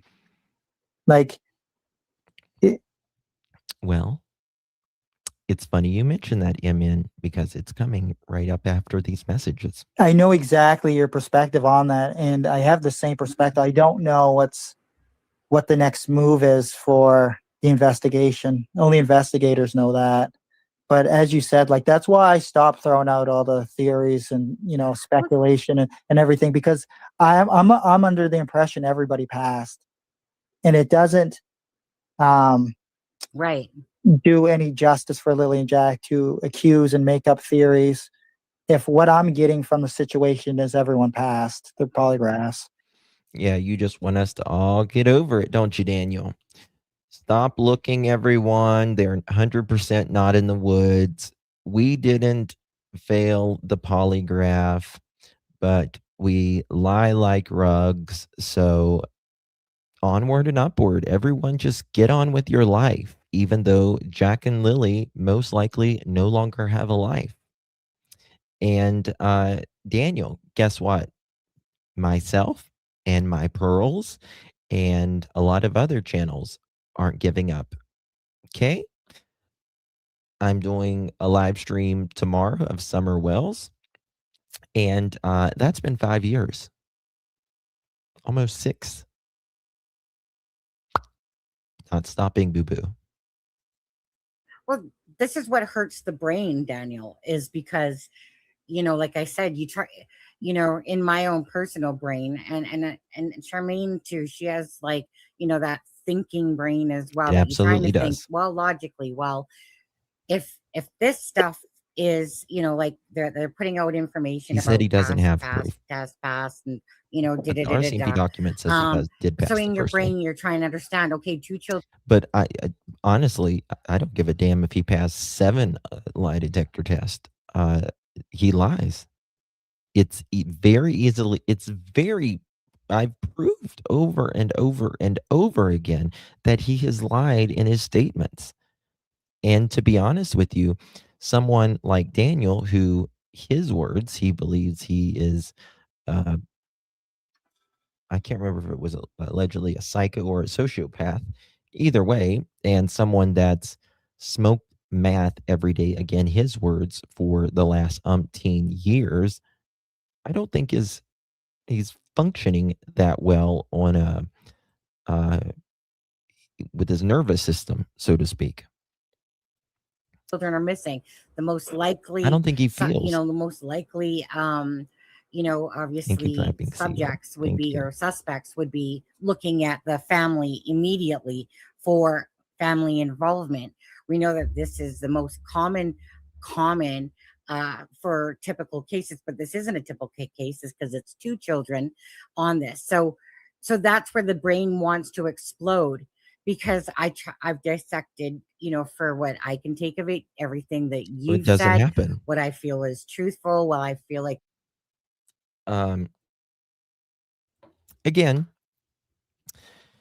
I don't think it's a far cry to think someone that is being charged with 2 counts of sexual assault, right? 1 count of what's it? I always want to say harboring of confinement. A home with rats is messy.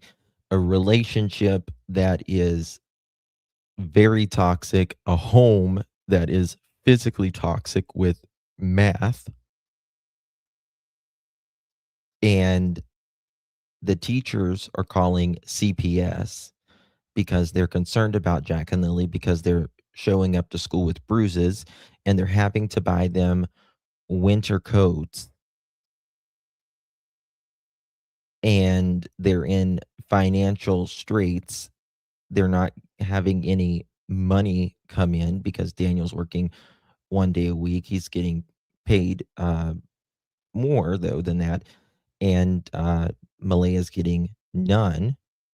And they're smoking it all up. And there's literally no food in the house. Earl said in his interview that he bought the family food. Of course, Malaya's grandmother bought them food and a lot of other things.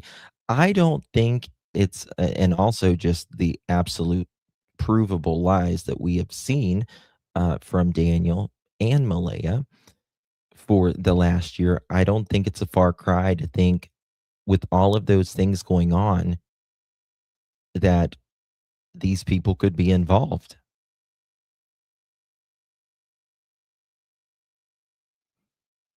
Yeah, Sherry.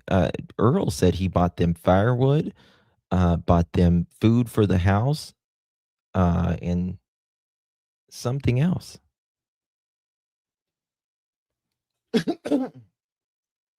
There is a voice polygraph, if you will. Thank you, helicopter grandma. Thank you so very, very much. Really appreciate you. Thank you so much, helicopter grandma. Helicopter grandma just bought one of those polygraphs. Thank you so much for that, for sponsoring today's video. Appreciate you. Did you see my sponsor video? Hello, helicopter grandma. Did you see it? Did you see it?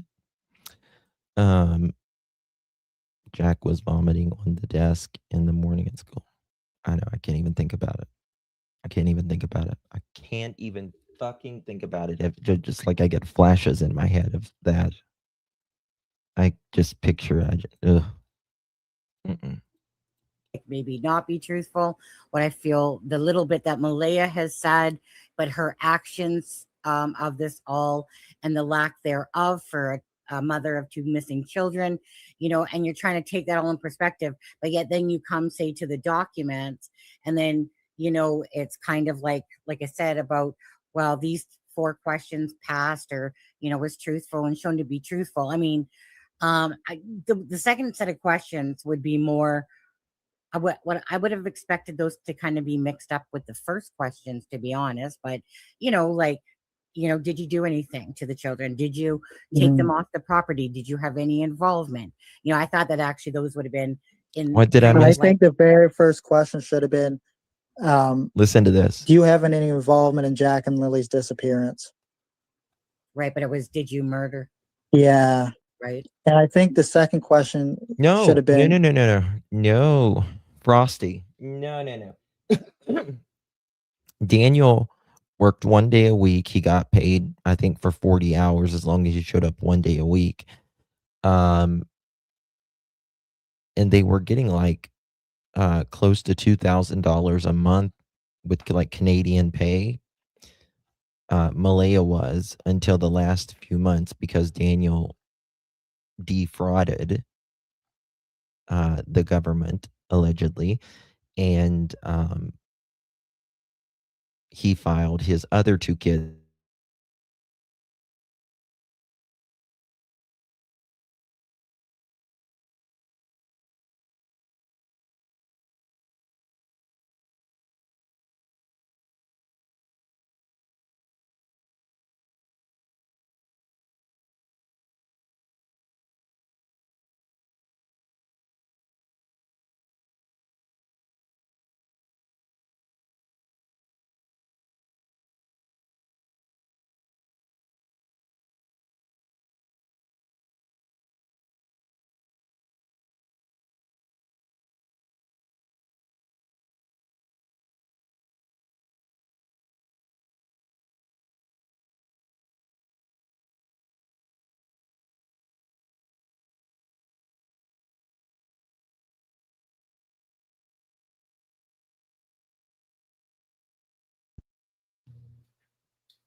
Guys, you probably can't hear me as good as you normally can, but can you hear me now?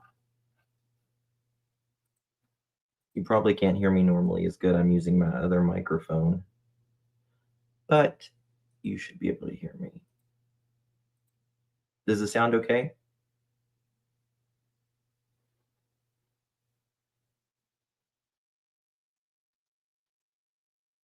Okay. Let's see if I can get it to work, though. I don't know what it is with my microphone. I think it's the internet or StreamYard or YouTube. I don't know.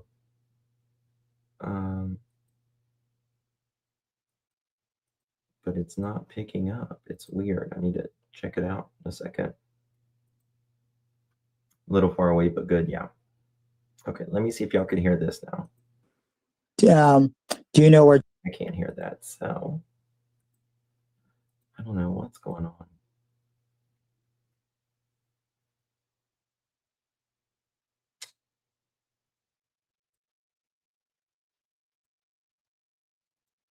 Jack and Lilly are? Right. You know, well, right. Damn. What is going on?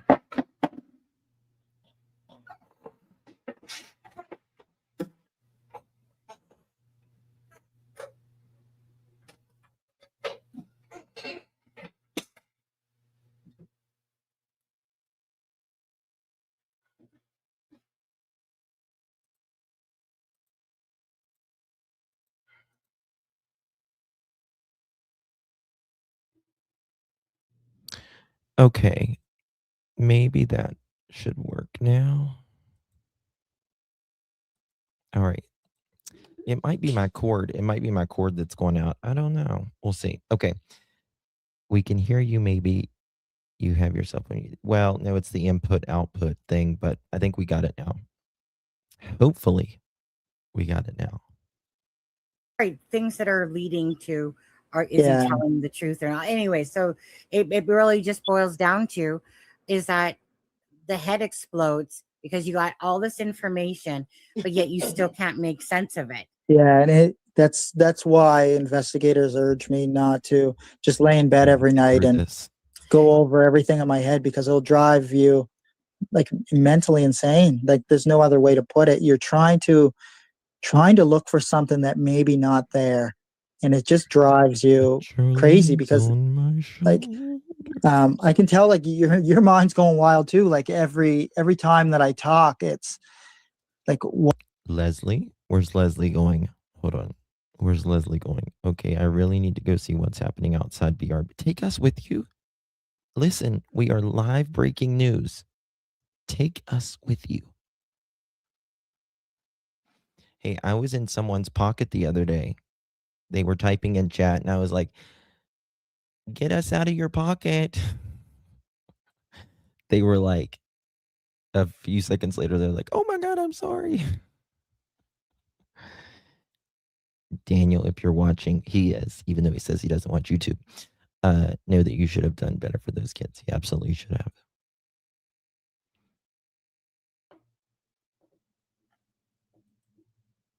Leslie, what is it? What does she see?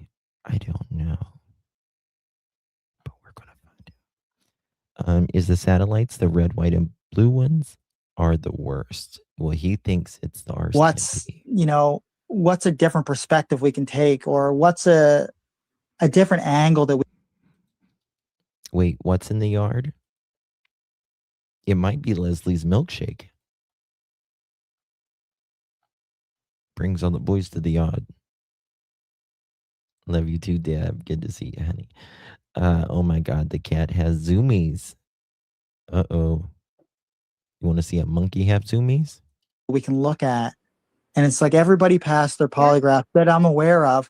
So what does that lead now? It means you're... And it leads us down a road where we never thought we'd have to go down, because we thought, hurry up, pave that road, Daniel, quickly, because what are you talking about? It could have been Malaya, or some people thought it might have been me. And again, he says Well, Malaya passed her test. I passed my test. So it can't be us. But now we got to go down another road. It could be Malaya. People thought it was me. It's like that's not the case. I'm not covering for Malaya. I'm just going on what information we have now. If everybody passed the polygraphs, we're right back at square one. Well, I And know that might be the way it like. Well, Daniel, that's what you might think. But remember that polygraph that, again, you said just a minute ago, if you failed the polygraph, you had to sign a waiver, you say, and you could be immediately charged with your words in quote probable cause in quote of quote homicide in quote, which is not the case. But even if you pass that test and Malaya passed that test and the RCMP proves that you or Malaya or someone else did something to Jack and Lilly, that polygraph is not going to make it to court. Okay.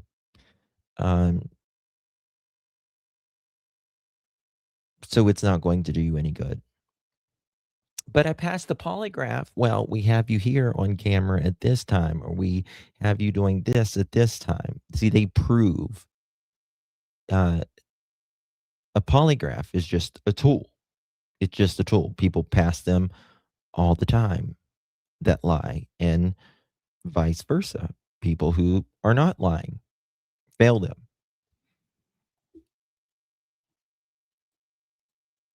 What the investigators have obviously can be a whole different story. yeah, that's And it will true. be of what they know, right? But just for like, just the average thinking of, a case, like I said. So unfortunately, we don't have the files in front of our cases or in front of our faces to see exactly what they all have the knowledge of or where they're truly at. That we will not know. You will not know truly where they are because, like, again, bottom line is they're not here to go about, oh, let me care about Daniel's feelings so much. They're there to care about what happened to Jack and Lilly, and they're there to do a job. Frosty, you might have not been here earlier, but that is exactly what he said just a few minutes ago. That he said I had to sign a waiver because if I failed that, they would have immediately charged me with homicide. I'm like, oh my God, Daniel, you For think finding the answers for Jack and Lilly. But And after so much investment, it becomes more than just a job for them. Like they well, put their whole heart and soul into it because it's just they see like him and me, they see Malaya, just feel and it's they see everything that happens online, right? Like I'm going to send them this link for this, and they're going to watch this, right? Because I always tell listen them to this. everything, and I always keep them up to date on everything I say, and they're because I may have answered something in this that may help, right? Oh, I'm sure that you've answered some things in there that will help further their investigation. If at least not for Jack and Lilly, at least for another case that you're being charged currently by the Crown, Daniel, which is 2 counts of sexual assault and 1 count of confinement. I always forget the confinement. maybe. Well, Like I have no idea, right? That's the thing. Like it's best to have their social media team review everything. And that's what they do. I send them everything, or I tell them when I'm doing stuff, or I used to tell them when I'm doing interviews and all that stuff. He is being charged with 2 counts of SA, sexual assault, and 1 count of confinement against a person, an unnamed person. We don't know the victim has not been named, but one can wonder. And I wonder if the person wasn't in the home. Well, see, I think that's They where I give think dates. this is at a crossroads. For in a Forcible sense. So, confinement, yes. Anita saying some stuff, really kind of made me think about Sexual assault. And if you, I don't know if I have it handy right here, but his ex came out and spoke to me.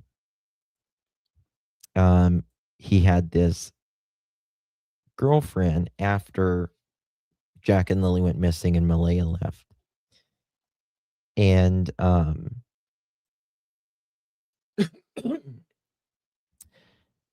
she let me see if I've got it handy. But the RCMP spoke to her as well. And they, according to her at least, they wanted her to press charges because, and she allowed me to share these messages and pictures because he was not only physically abusive to her, but he was, it's hard to talk about really, but he was violent with sex, like bruising violent.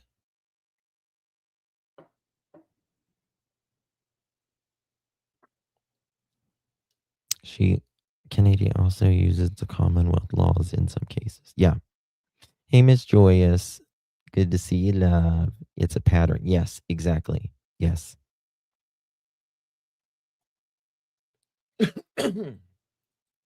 And she gave me full permission to share these. Let me see if I got it here. Oh, but it's a full pattern.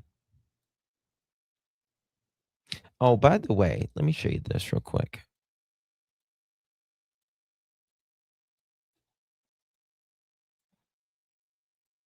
Of course, these are pictures of Jack and Lily with their trash cans overflowing and their poor little dirty jackets that they only got washed maybe every 6 weeks. Maybe every 6 weeks. But Daniel, here's the clothes that Malaya, that you gave them. And I will say that the clothes look clean. And I believe these are the clothes that was washed, a lot of them that night.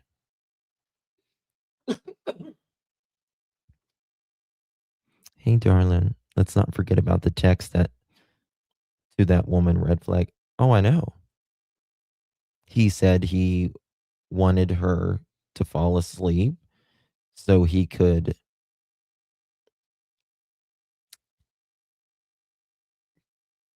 like pretend that he was R-ing her.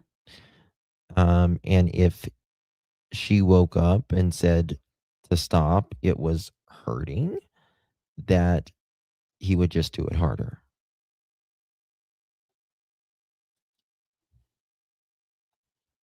Yeah.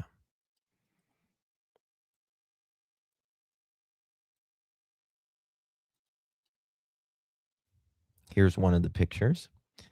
Now, the problem with this gal is she told on him in the beginning.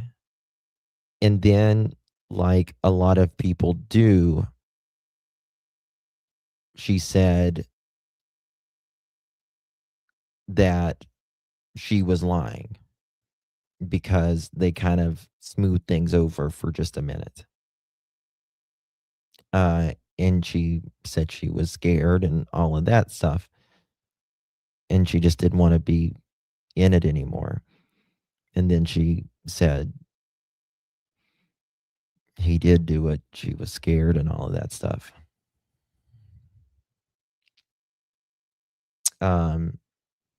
He was only physical the day I went when the cadaver dogs was there. So one day, Daniel was really mad that day, and he took it out on her, in my opinion, that day. Daniel text. So there was 2 RCMP officers, I guess that's how you call them there, that flew across the country with their dogs to look for Jack and Lily in the woods. And they went to Daniel's house and they looked inside. They looked under the trailer and all that. And Daniel, they looked out in the woods. Excuse me. And Daniel said, this is coming from his lips, that one of the RCMP officers was aggressive with him and said, Daniel says, the RCMP officer says, Daniel, we think you did something to the kids Thursday night into Friday morning. It's coming from Daniel's own interview. And they talked to him about the stove that he has in his house, that there was something about that stove. And that pissed Daniel off to no end. And he was hot. He was mad. And he texted this gal, and she picked him up, and he was mad as hell and all that. And then they left, and they ended up, allegedly, according to her, she says they went and got it on down the road. Well, after they were done with their thing, her car wouldn't start. So she's like, well, can we, walk back to your house and your mom's house, and can she give us a jump? And Daniel's like, hell no, I'm not asking her, and all that. And they ended up, I think, spending the night in the car or something like that. And the next day they walked to the house there where the railroad tracks is and asked them for a jump or something like that. But I want to say, because she's actually married at the time. I think her husband came and got her or something like that. I can't remember what it was. It was a bad situation, very bad situation. Again here, all of that. Did you really? Did he really do this to you because you said he did, and then you said he didn't? Were you trying to take it back the day the cadaver dogs were there? She said he left other bruises from sex, which I showed major crimes as well as those weren't, and she said these weren't from sex. And yes, I picked him up from after the handlers questioned him on September 23rd. So I said, so after you picked him up after major crimes, what was he like? Was he stressed? What did he say? That they said. Let's see here. She said, no problem. People should know the real Daniel Martell. He's insane, and I seriously think he's a sociopath. Even he said he thinks he could be, she put psychopath before. I'm doing okay going through a divorce. Okay, I don't want to read that. Okay. And then Daniel says here. Okay, this is where Daniel said his own kids his own kids said that he was mean to Jack and Lilly. This was very early, and it says June 19th, but this is just when the screenshot was. This was just a few, I think just a day or so after Jack and Lilly went missing. Well, everything is not the best. Meadow is going into CPS custody. Malaya is losing her. CPS also turned his kids, I don't want to say their name, they interrogated an 8 and a 6-year-old, and I guess they said I abused, sorry, I said mean. So I guess they said I abused Jack and Lilly. Daniel says one up day.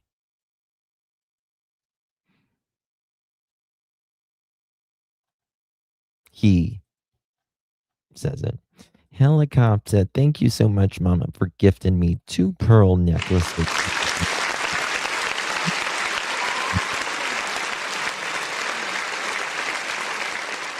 Thank you so much, my love. Appreciate you. If you received one of those, make sure you give our helicopter mama a big thank you. Thank you so much, my dear. Jen, nope, no bushes. You just got here. Proactive, girl. Proactive. Love you, baby. Good to see you. Get some rest. Shannon, did Sunny say anything about Zach yet, or is she too embarrassed? What's up with the Zach thingy? Zach who? You'll be under my pillow. Well, then I'll be talking like this. Hold on. I'll be talking like that.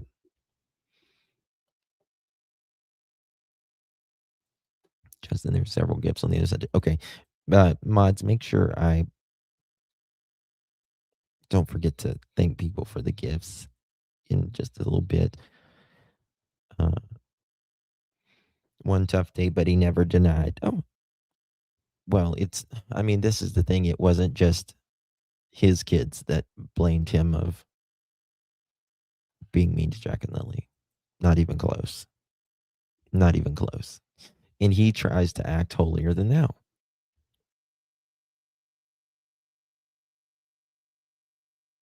Okay. So this was Malaya and them got $1,900 a month for 3 children. They got $633 per kid. And then she got another check per month. I can't remember what it was, for $1,266 a month.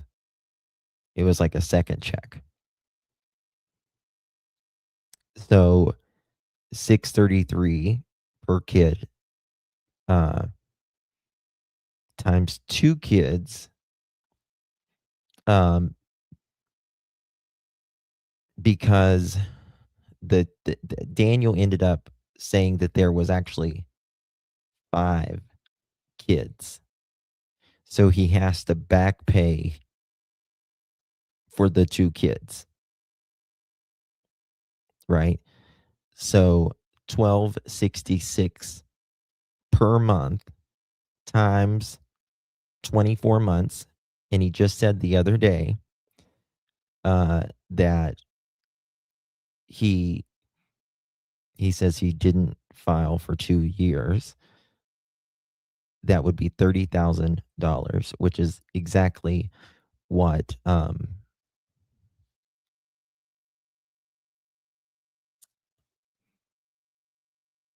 Malaya's stepdad, I can't think of his name, Wade, said that they owed. Is Daniel working now? Yes, I think so. Child tax credit plus social assistance. Yeah, and they got, I think, actually more because she was part of the a tribe there. So they were banking over $60,000 a year with no bills. Wow. Well, that was just her. That was just Malaya. That's not including Daniel's pay. And they paid an electric bill. That's it. I think Daniel's off work now because of his hand. Yep. Well, that's exactly where it went, Tina. That's exactly where it went.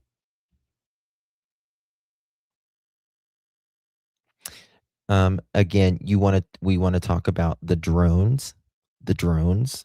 Remember, Daniel said that there is every night 50 drones up in the air.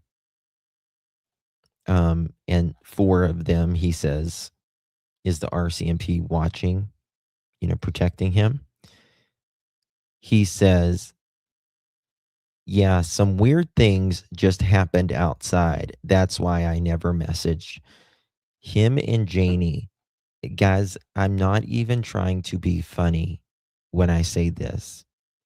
You don't even realize how paranoid they are outside of their home. Like anything they hear, it's a drone or a car or someone watching them, or it's the RCMP. It's the craziest thing I have ever seen. Oh, it is. It is. And Frosty, it makes me wonder about Janie, to be honest with you. Either she's buying into what Daniel's saying, because when someone is having like rug hallucinations or even medical hallucinations, like they don't take their medicine or they're going through something, they can be very convincing, right? To a lot of people, they can be very convincing. I told a story one time when I was a kid. I was probably 12, 13 years old. My neighbor, she was I think she was bipolar, and she wasn't taking her medicine. And she was outside, and she's like, she scared me because I was brought up like in a very religious family. 4 pastors in my family. And she was like talking about God, and she's like, there's a train up there and it's coming and all that. And, you're kind of gullible as a kid, and you don't know what's really going on. And like, it scared me. So, it can be convincing to a lot of people because they think it's real, and you're like, ma'am, is it just me or something? So I wonder if is she just believing Daniel with this, or is she smoking the mathematics as well? Absolutely. Absolutely. They should be, but in my opinion, JM said she's always heard vehicles, and now why does it matter? Why now? She said she heard everything, and Tucka would bark. Yeah. Yep. So so yeah, he's saying that, there's something out of that. And then he said, yeah, Malaya trying to throw me under the bus. Leaked messages from her. She's backed in the corner now. This is what he told his girlfriend at the time. Her and her mother did it, I believe, with 99% accuracy. Wow. So Daniel says it's 99% that she did something. I believe it's that plus 0.9 at a 0.9 percentage for both of you, Daniel. Leslie, get a charger. Get a charger. Tucker's gonna bark if you don't. Get a charger. Okay, Deborah. Oh God, I'm scared to look. Let's see.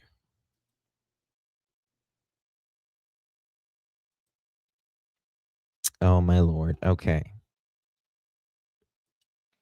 All right, guys. Hold on. We have. Let's see here. This is interesting. Okay. All right, guys. What?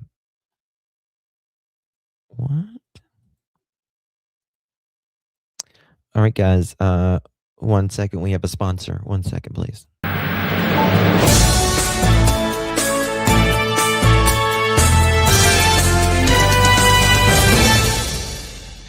All right. The following is a sponsor. This is Ladders Are Us.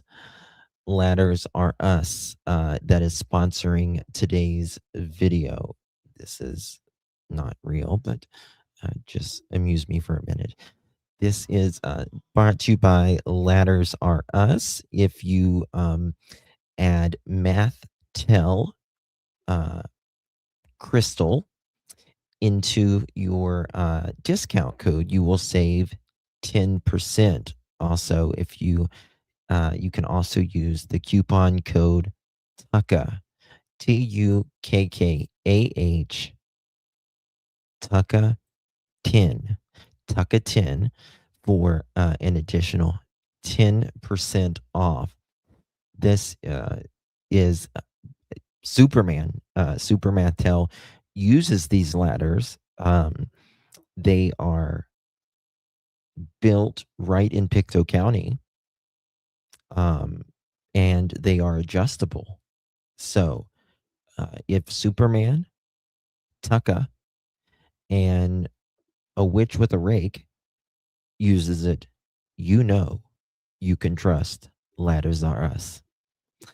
So we would like to thank our fake sponsors of today, Ladders. That's LADDAHS R backwards R us US. Thank you so much, Ladders Are Us, for sponsoring our third sponsor, fake sponsor of the day. All right, back to our regular scheduled program. Don't forget to use that coupon code. Can he reach the drones? Maybe in his head. Maybe in his head. It's adjustable. Yes. And let me tell you something. I use the ladders all the time, and I really enjoy these ladders. It's very good. Handmade in Pictou County. Yeah, handmade, Canadian made. Yes. Oh, I forgot to mention that. If you call right now, you will get a free jar of maple syrup as well. Yes. Now, operators are standing by. Okay.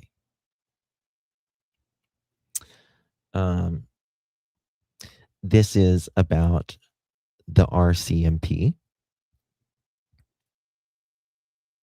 that Daniel, or that his girlfriend was telling me. Some of these are Daniel's actual screenshots that she had with him, and some of these is what she's told me. He was mad that they questioned him and said they tried to make him admit to something. He told me the same thing he told to the reporter. You could tell he was irritated, and he was mad at his mom because they were supposed to get his car from the impound that day, but she didn't bring him, so he was mad about that too. He messaged me and told me to pick him up right away, so I did. This was, Daniel's always crashing a car or a car being impounded. It's crazy. We were down a dirt road, and I left my keys in the ignition when we were doing SEXUAL stuff, and my battery died. It was still light outside, and I wanted to get someone to jumpstart it that night. And he grabbed my arm and said, "We will wait until morning." Yes, from him driving and this was another conversation we were having. He says it was impounded for him driving down a one-way street. And I wrote, how the hell does he wreck so many cars? When I was with him and he was driving, he did because he had one bad tire.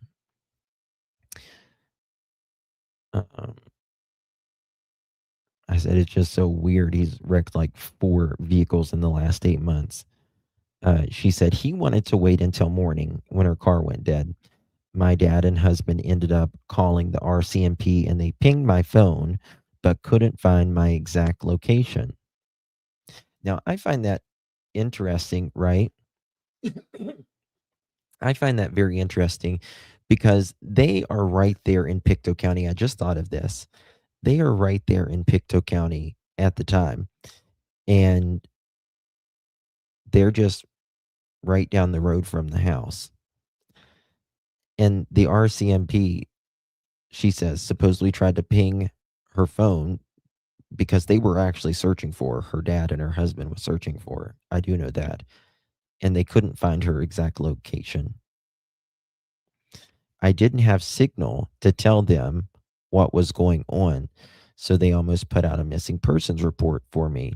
We ended up walking to his neighbors in the morning, and when I drove him, and then I drove him to see Meadow. Janie's got a rake, yes. Hey, no mercy, good to see you. It's Janie on a rake. Yes. She was part of our sponsors today. The person who moved them off the property hasn't been employed yet, Ron, or whoever Ron called after talking to Janie. What do you mean?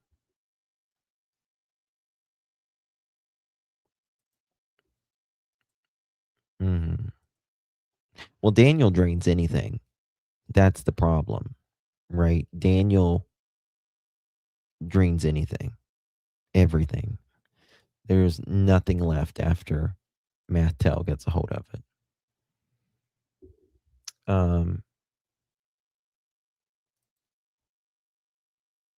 Hold on.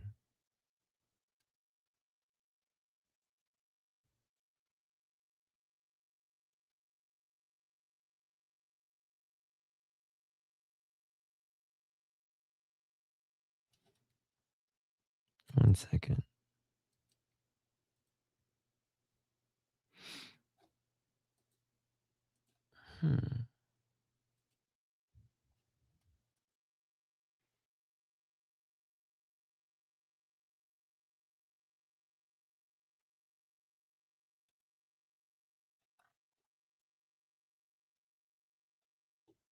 Okay.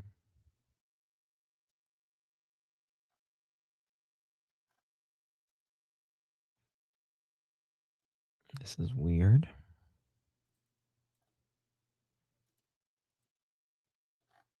Okay. Sorry, guys. Okay, what do we got here? Psychopaths have no feelings. I wouldn't put it past him to be able to pass a poly. Oh, me either. I thought Dan was okay in the head until he said police had 50 drones flying around to protect him. I mean, as long as you see the light, Linda, you know what I mean? It's, I don't know how really anybody believes him now. And I don't think I think it's that's what I wanted to show you. I think it's induced. If you will. We're going to go to our friend Ninchi True Crime. Ninchi True Crime. I'm going to drop the link if you want to sub up to Ninchi. She covers a lot in the Jack and Lilly Sullivan case. She does really good she's good, in my opinion, very good at analysis. She's a friend of mine. We're supposed to do a live together soon. Someone sent this to me.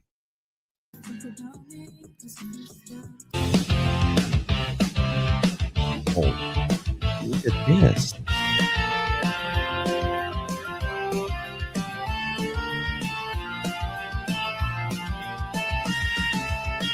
I walk outside to build a fence so tall, the cars are parked and watching me, they speed away. When I step out the door, they take my pics and videos galore. Drones are buzzing high above my place, yet none appear online to show their face. No one sees my mom making the ground, just silent lights without a sound. Sing it, girl. It's like Christmas up in the sky, lights of every color shining bright. They flock to watch me every night. They block me. Hoping for He a says. glimpse or a fight.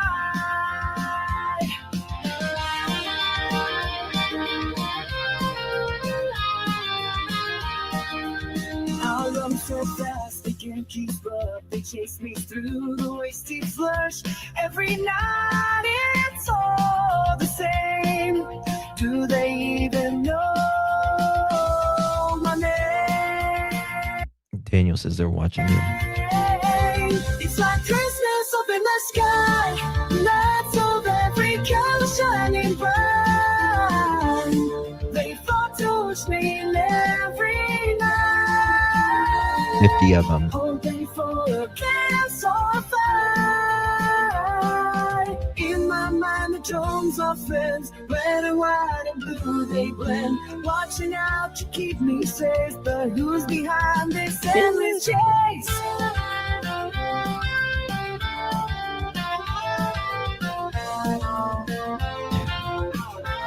It's like Christmas in the sky, lights of every color burning bright. They fight to watch me every She does. night, hoping for a glimpse of fight. Hold on. Daniel.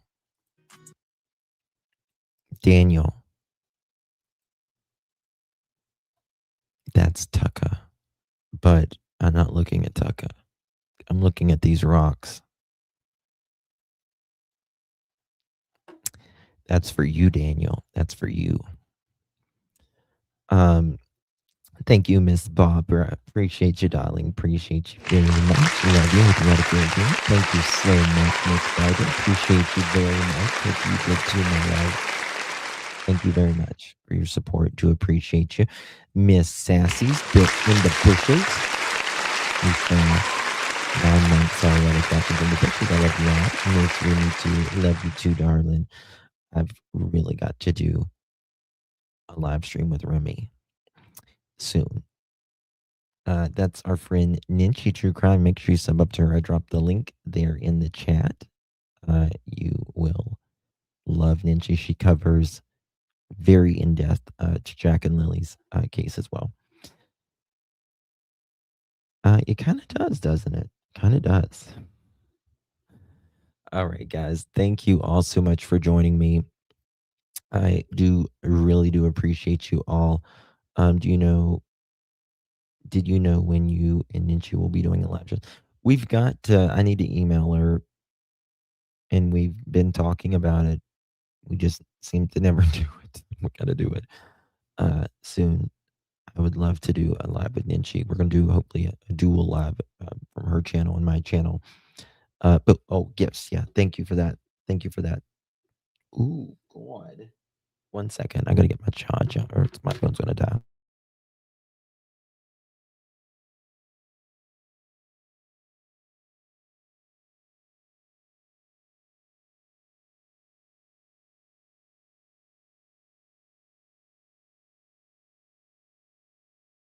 Okay, let's. I'm literally at 1%. You collé, andale.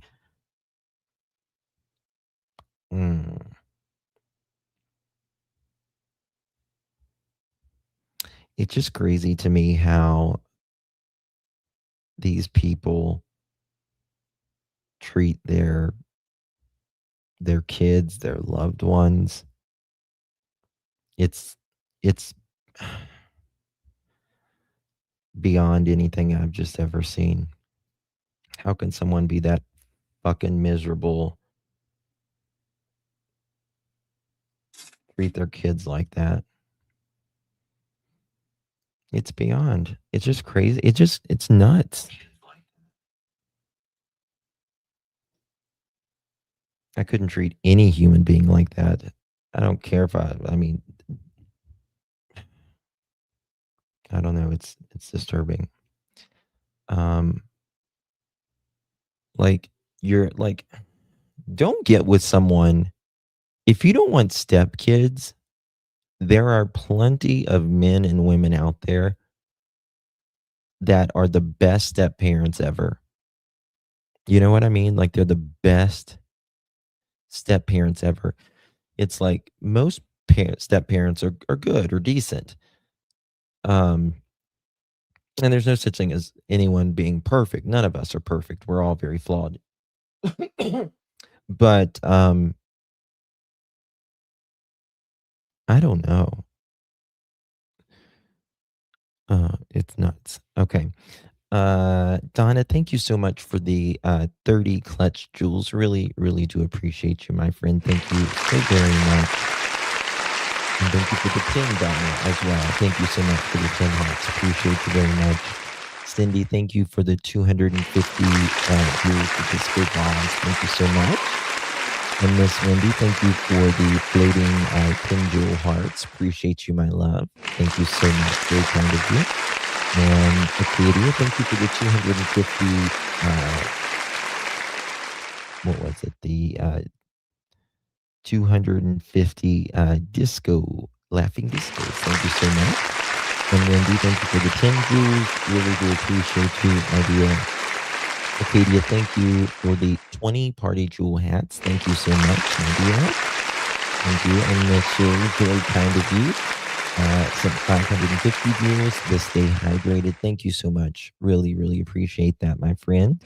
And Leslie, keeping it real. I think her phone died, but thank you so much.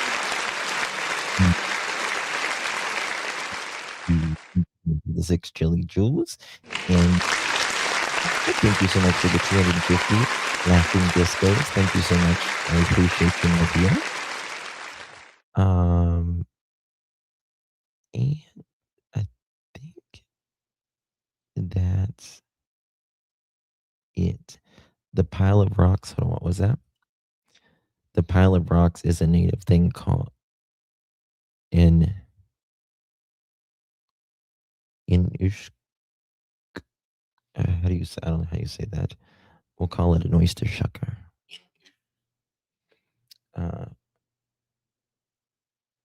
Thank you, Barbara, for that as well, my dear. Let's see here. I don't think I missed. Oh, Rambling Rose, thank you for the 250 discos. Thank you so much, my dear. And Rambling, thank you for the 250 clapping seal. Thank you so much, my dear. Really appreciate that very, very, very much. Sorry for the technical trouble tonight, guys. It had a little technical trouble a couple times. In Ukshuk, did I say that right? Right? Who build the calm and why the location? What do they represent? Does anyone know what they represent? Heard there might be a break in the Nancy Guthrie case, but not sure.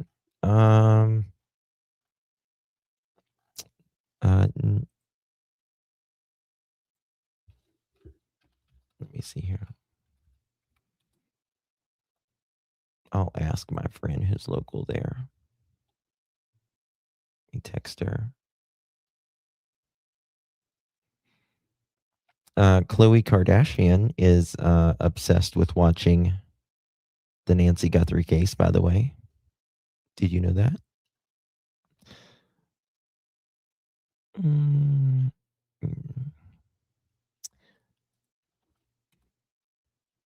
I'll see if she gets back to me quickly. I don't know.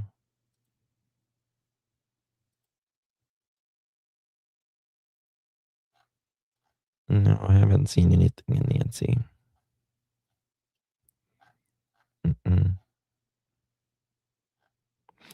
There is, I do have a little information about one of Nancy's friends allegedly Tommaso and Annie told people that she wasn't a friend and they wanted her allegedly out of the neighborhood. So we'll look at it. We're having technical difficulties. No worries. I appreciate you. Thank you, Helicopter Mom. Okay, guys. Yeah, I will see you guys, Lord willing, tomorrow.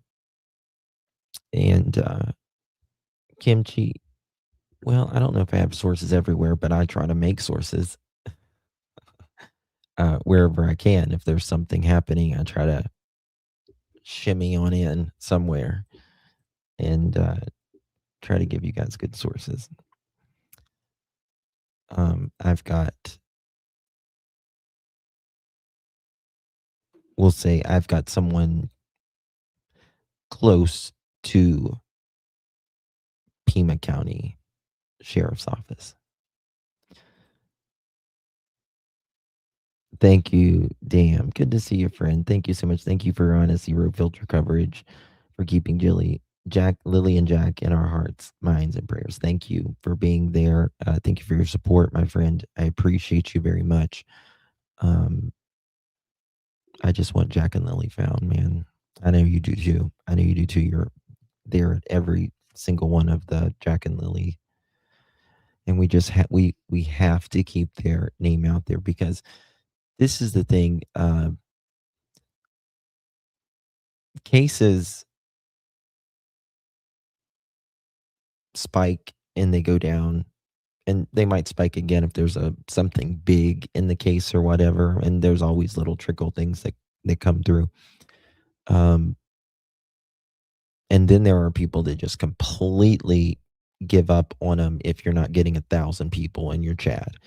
But Jack and Lily are still out there. Like they're little, I can't even think about it without tearing up. Thank you, Tina. They're still, their little bodies are out there somewhere. And like, you can't forget that. You can't forget it. And it pisses me off that, I'm sorry, like, I know, and I appreciate every single creator for what they do, because we're all good at, or better at different things. And, if Daniel's talking to someone, at least you can point out the inconsistencies. And if, because Daniel's not going to talk to someone like me, or Deception Detective, or anybody that's going to throw some receipts in his face and really challenge him, because I would have his legs on my shoulders, so to speak, by the time I was done with him. And he knows that. He knows that. He'll say, oh, well, it's just because, you're not, I don't respect them, or they're, so. But Daniel knows better. I would talk to him. I would never yell at someone or be sarcastic with them or anything while I'm interviewing them. If you've seen any of the interviews where I've interviewed suspects in the past, I am just as calm as I am talking to you right now, but I will hold their ass to the fire very politely and very professionally. I'm not going to be crazy like I am up here, when I'm reviewing him or whatever, but he will get some receipts. He'll end up slipping the truth. Well, Daniel has, every case that you cover, there's unique aspects of every single case. Every single case. There's something unique about that case. With Jack and Lily's case, I've seen a lot of liars, but I have never seen a Daniel. Look at email before you go.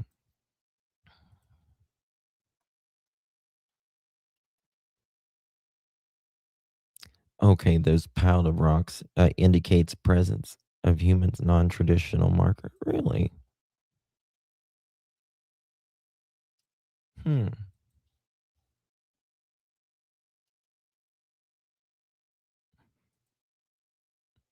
Sassy sent me this. I didn't know what that meant. Indicates presence of humans non-traditional marker. I mean, they could have just piled some rocks. I don't know, but that's interesting.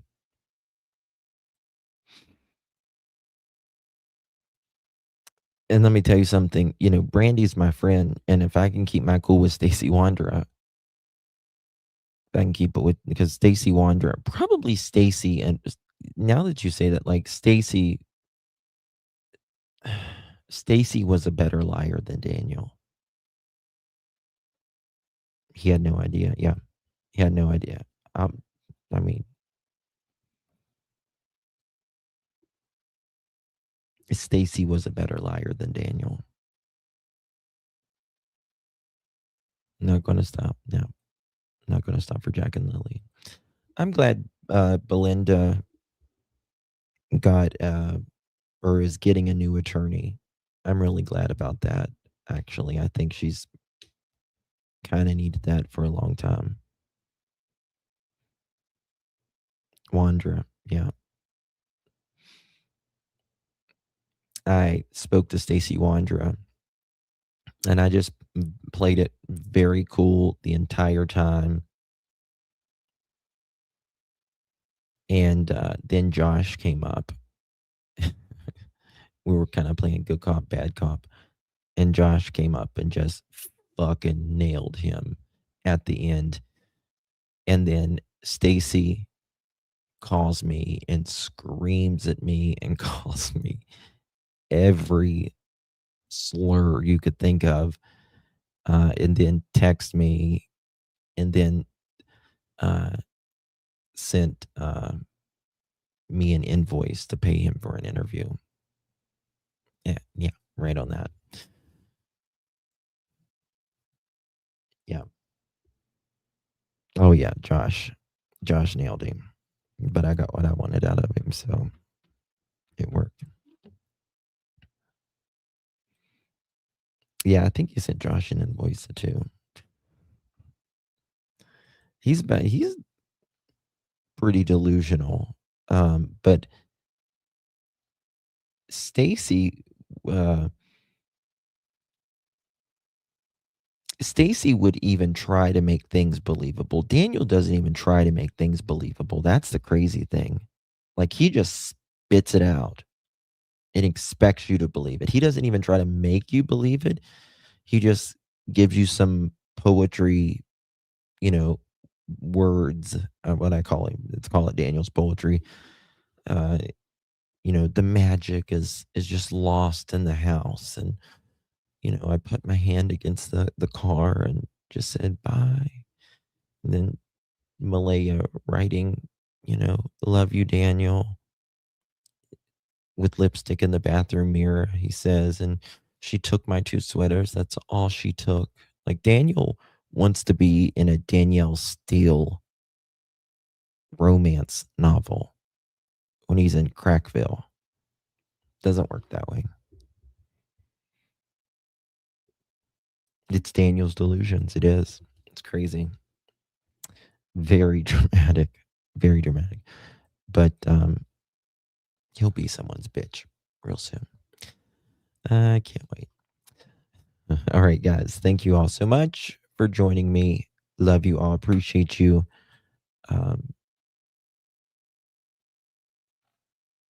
I think it's coming. I really do. Afternoon all. Sheila, you must be on the other side of our beautiful planet.